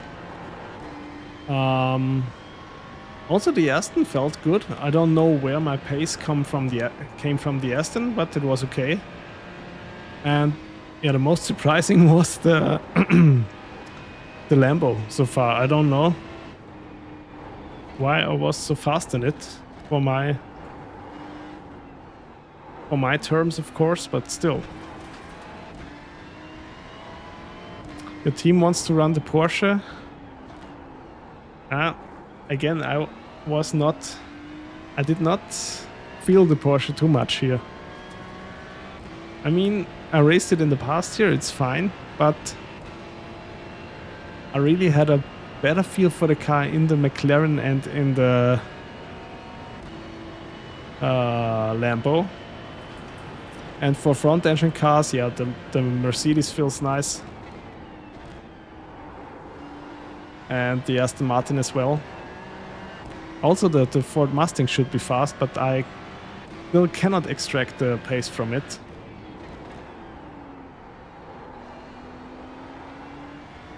Hi, Rice Guys. 4, Porsche is great with endurance fuel. Yeah, Fastest lap of the session. it's fine. You like everybody should run whatever they want. Just wanted to say that like the best car for Yuri is not necessarily the best car for a 4K driver like me, because of course he can handle every car. And yeah, I think a lot of people forget this.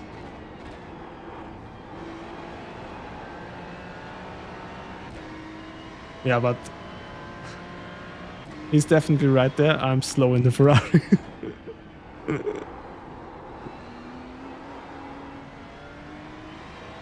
Except the Lambo. Yeah, I don't know what it was. I also had no real setup for the Lambo. It was just an adjusted endo setup and I felt really good in it. Bottom split will be 90% Porsche. Yeah, maybe yes. We've got damage on the back end. Yeah, I'm also not feeling the Ferrari. 4.2, wow, that's slow.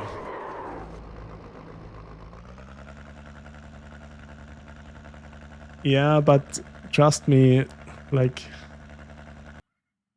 I mean, it depends. It depends. When you're 6-7K iRating, it's definitely fine. But for me, like, I'm 4.2K now. I still would consider, like, the fastest car for him is definitely is not necessarily the fastest car for me, because I cannot drive a certain way. This car has to be driven. And I'm leaning my head here pretty far out of the window. I would say a lot of other people also don't have the racecraft of Yuri or every other high iRating driver. So I would not blindly trust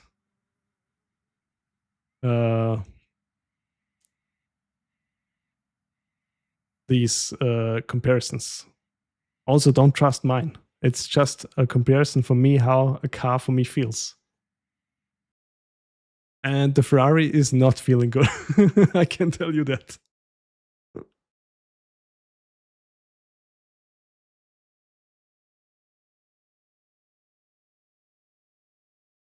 But yeah, I saw it. I was a victim of it myself back then. But when you're 2, 3, 4K iRating, you don't need to be in the meta car. Take the car you feel comfortable and fast in, and you can compete. Of course, you won't win a top split race, but you won't win it anyway because Lasse is there or Yuri is there. I'm doing all the driving for you. Okay, Ferrari, it was a 204 something, but I'm not feeling it. Handling was okay. Stability was not there. Not fun. And it was a 204.2 or something like this. Pretty slow. Okay, then let's try the Corvette as last car.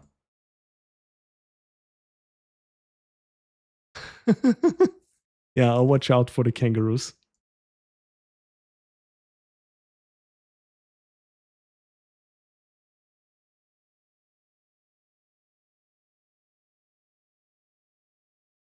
Let's see how the Corvette feels.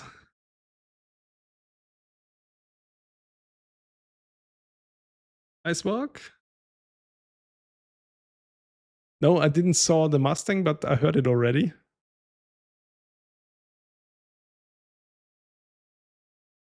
You use the Mercedes everywhere. It's totally fine, Linkui, to use the Merc. It's a good car on pretty much any track. It maybe is lacking at some high-speed tracks, but it depends what iRating you are. I'm pretty much sure, like, it's when you feel good in this car, use it. Don't always like think it's necessary to use the car that the 10K iRating driver uses.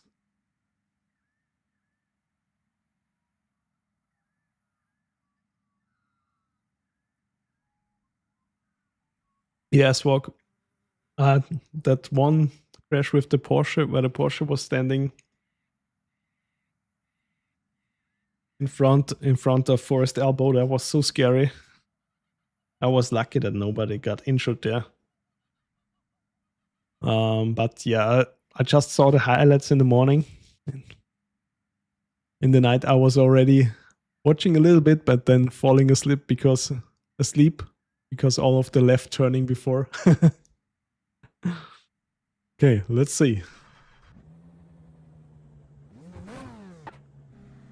But the Corvette was looking strong. The Corvette team, I was rooting for them. But I only saw in the highlights in the morning that I think they had a technical issue or something, right? Not too bad in the end. With Verstappen's engineering help, we managed a P13. So I even gained iRating. For oval was in the end pretty good. I mean, of course, if I had avoided one crash and also the pit penalty held me back a bit, I would be maybe even more, had even a better result. Maybe top 10 even, but it is what it is, and P13 is not bad for the first attempt. I'm happy with that. Ooh. Yeah, totally. I was just going too far in the front for this last section of the race. People were already so nervous to overtake. You've got damage on the Yeah. side. You've got damage on the right side. Let's reset. Here we go again. Corvette already dinged up before first flying lap.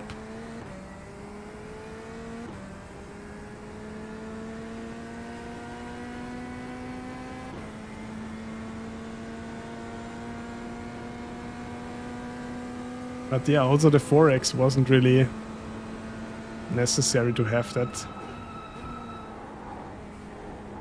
But yeah, it was a nice experience. Next year, I think I'll do it again. Let's see.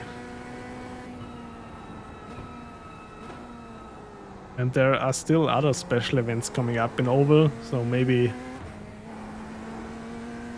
if time allows it. And there's nothing super funny at sports cars. Maybe I'll do it as well.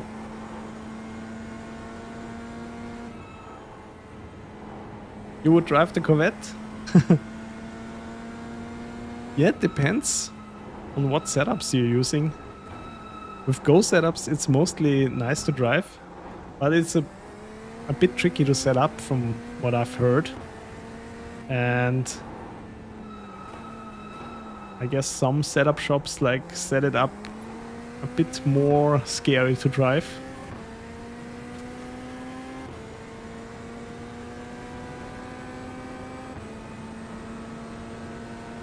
I don't know how high can a kangaroo jump.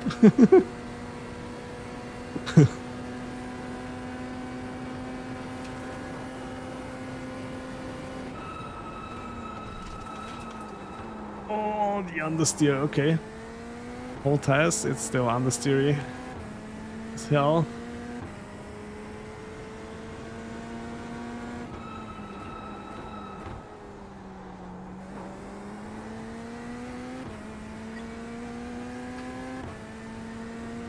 Yeah, I didn't know that there were so many around.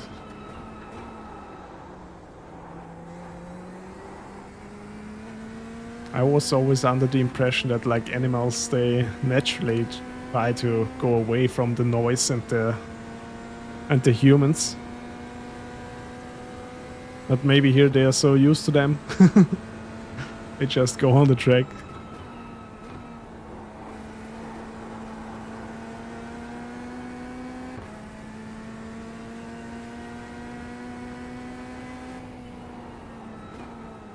Like in Austria, it's also something some problem that we have is like with deers. But it's more in the nighttime because they really like the light. Or not like, they tend to step onto the roads in the night.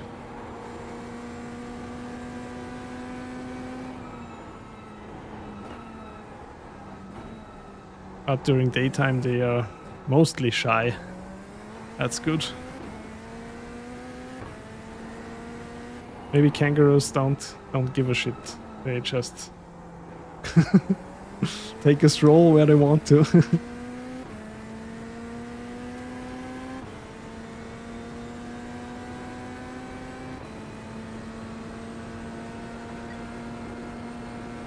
Animals can almost hit the deer. Yeah.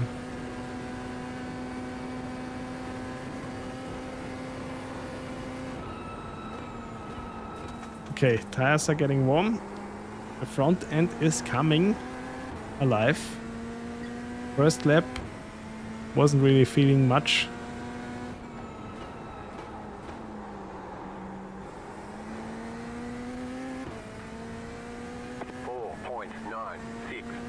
Ah, okay. So you also have the problem with the deers.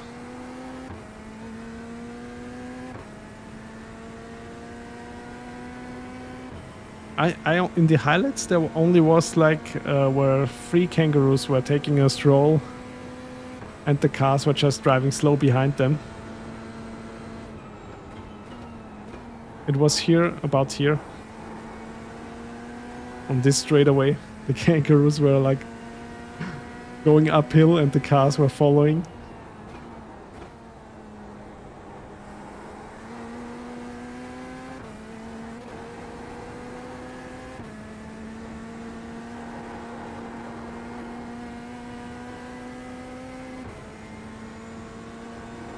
Okay, now that the tires...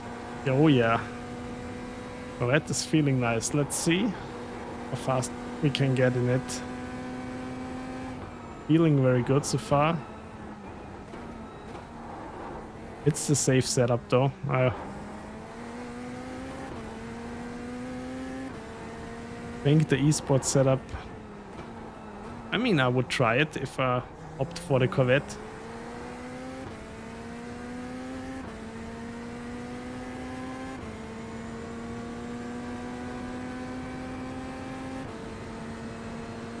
No, I didn't saw this.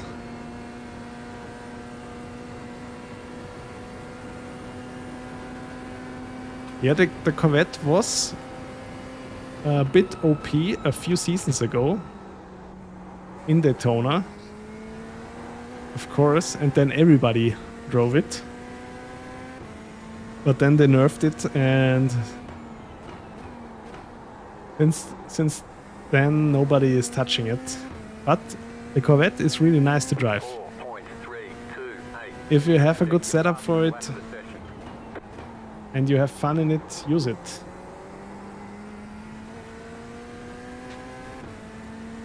For me, it always depends on like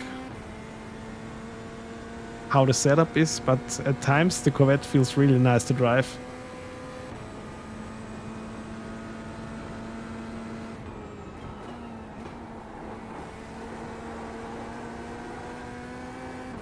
But also, like on some setups, the Corvette can feel really scary. So really depends. On Go setups, it's mostly fine because you always get a safe and an esports setup, and then you can like choose one or the other or blend between them.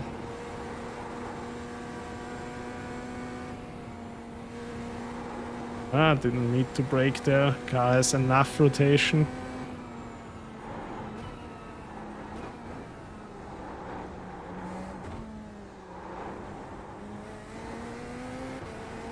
Will they drop a BOP update today? I don't know if it's today or at some point this week.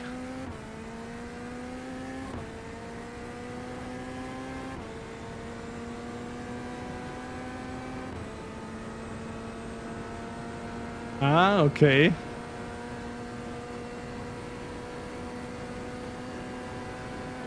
Still public road.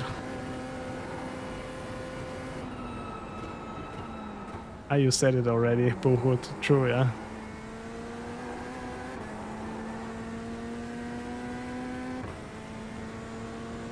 Come on, Corvette.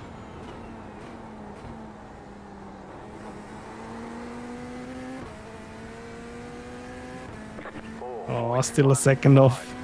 That was your fastest lap of the session.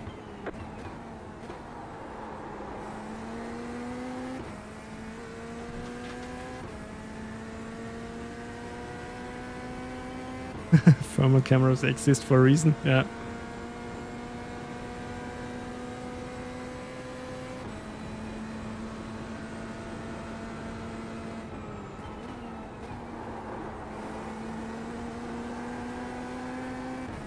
I would love if they like patch the Corvette a little bit. But I guess it's a fine line between not fun to drive and OP. Because now the Porsche is like has this problem a little bit again. Before they patched the Porsche was struggling with rear grip on certain tracks. But now they made it faster or reduced the drag of the Porsche, and now you can run more wing. Now it's like way more fun and fast. Before the patch with the Porsche on the mountain section in Bathurst, it was quite scary.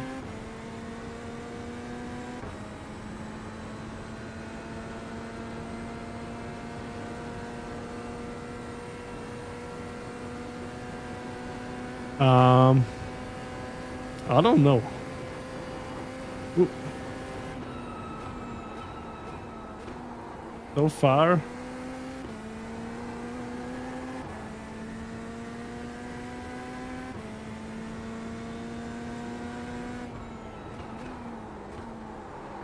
I really had fun in the Aston and the Lambo.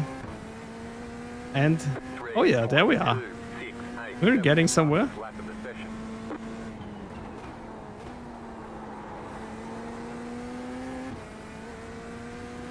Pretty aggressive now with the Corvette. I don't know if that helps, or is usually it helps not.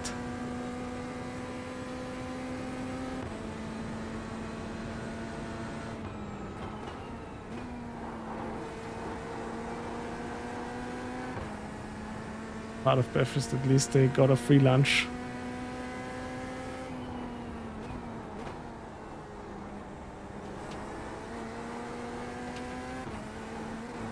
Do they also get fed by the camping people, or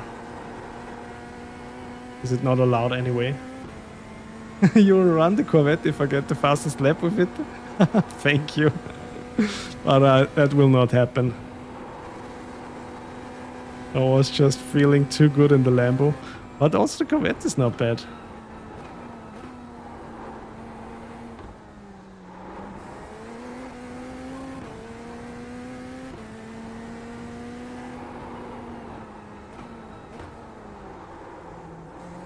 Understeer. Ay. You've got damage on the left side. Oh no. You've got damage on the right side. That ship has sailed. El Tranza. There's definitely a 202 possible in this car. One more try. Yeah, then let's reset.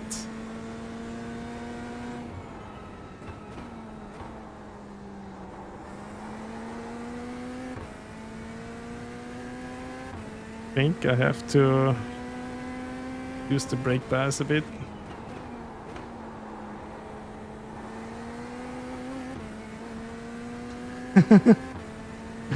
Now let's try. I'll do 2 more laps because in this lap I still have quite a big amount of fuel in it.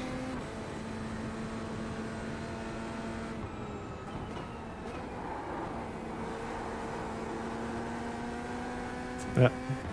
And the tires are not proper warmed up.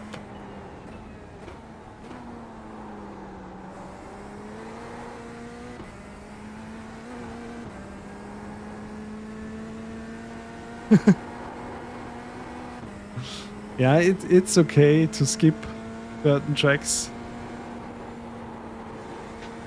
I guess it's Clown Fiesta in every split. Races will be also pretty crazy in top split, I guess. In some races at Bathurst you just have a traffic jam and then you have to wait until everything has cleared up. Of course, the cars in front then already get away 10 seconds or 20 seconds. It's every time the same, no matter what split.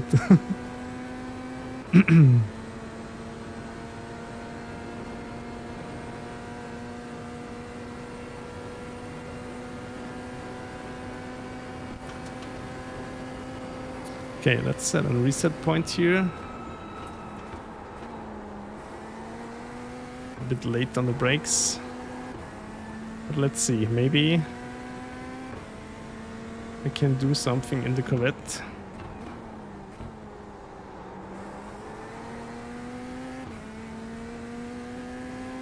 Setup doesn't feel too bad, really. Feels quite okay.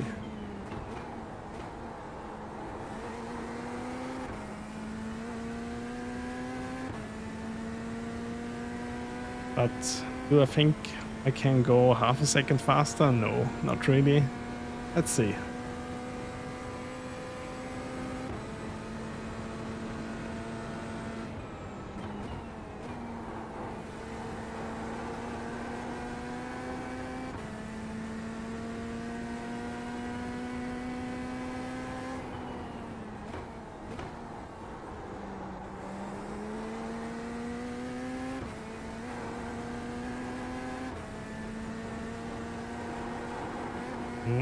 Come on. Top 6 cars are different. Nice. Okay, with the safe setup it's definitely also quite safe here in the mountain section. I think we can crack the 202 lap time.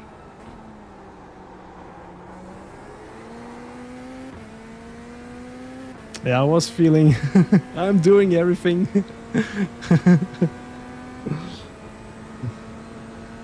Will be an okay lap, but not the fastest, sadly. Yeah, I was really rooting for Corvette for the Bathurst race. But I don't know, in the end, did they had a technical defect or something? They were running pretty good, right?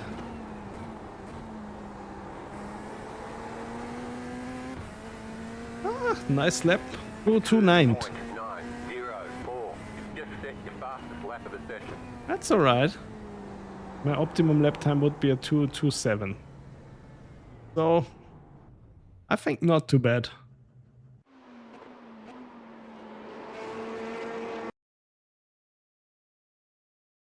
Not too bad at all.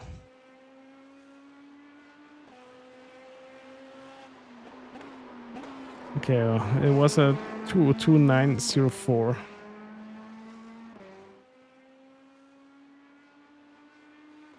Let's write this down.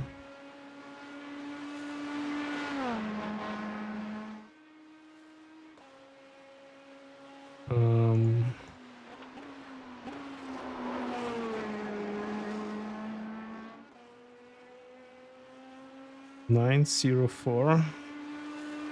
Handling was quite alright. Stability was also very good. Just the safe setup. Okay. Thank you, James Lip. Really appreciate your feedback. Yeah, I'm just like trying to do videos what I really needed when I started to buy my first GT3 cars. Because back then every video was talking about, this car is fast or it's not fast. I want to have fun in the car.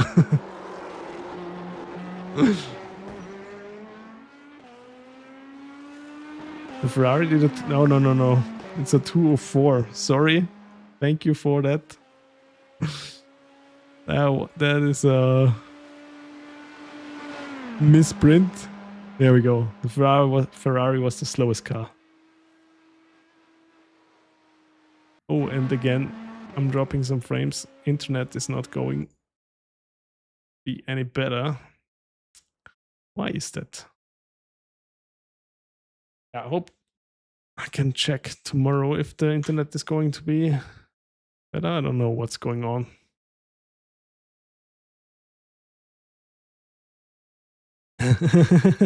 Dang.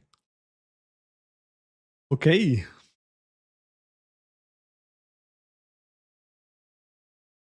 Let's round this up for my GT3 car comparison for Mount Panorama for the GT Sprint Series in iRacing Week 10.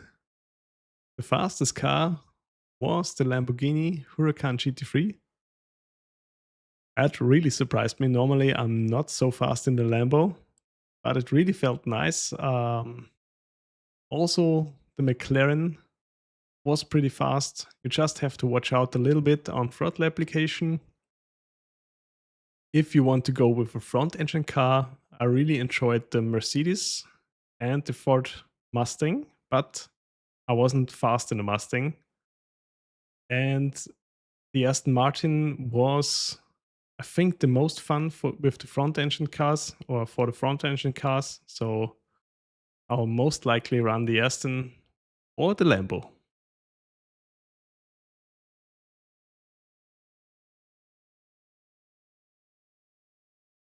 Exactly, Boho.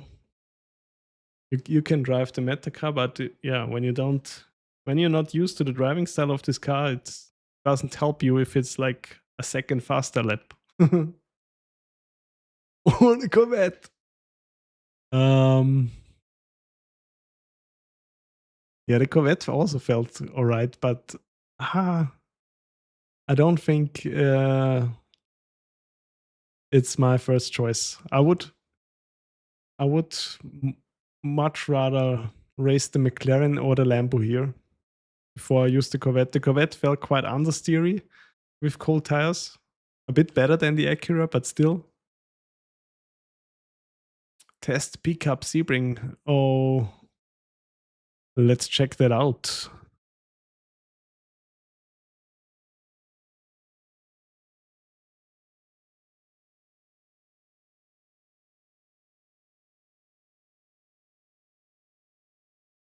Will it be raining? Oh, wrong.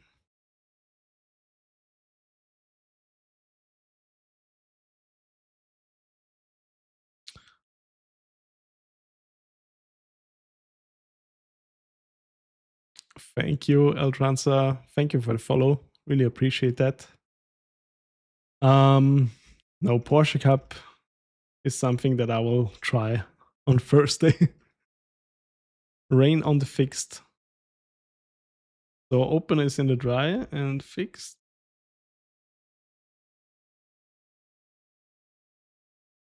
Nice. 203 in the McLaren. I hope you have a good result with the McLaren.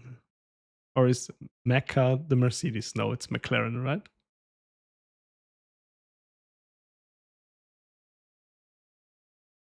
Rain possible. Can I see already the forecast? There it is. McLaren.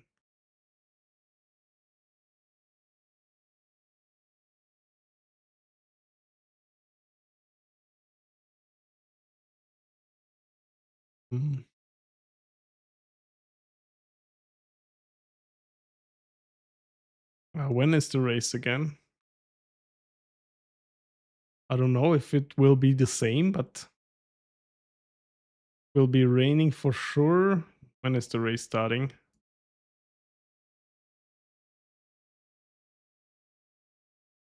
Well, 12:40 p.m.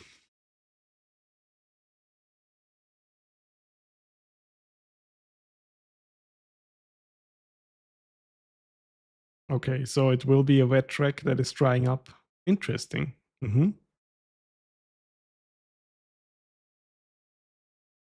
Yeah, I will deal with that when it's time, Swag, but thank you for the info. So I don't think my internet is getting any better today, so my first comparison is done. Thank you all for watching again. Thank you for support, for the follows, and for the nice chat as always. I hope you have a nice rest of your Monday. And yeah, maybe we'll see each other tomorrow. I will do some Mount Panorama races. If they are too scary, I will switch over to Interlagos IMSA, but I think it will be fine. I still have to decide if I'm going with the Lambo or the Aston Martin. You're welcome, Boho. Have a good rest of your day. Bye-bye. I will be online at about 10 a.m. again. 10, 11. I will do the races around lunchtime, so. Okay. Bye-bye. Have a good rest of your day.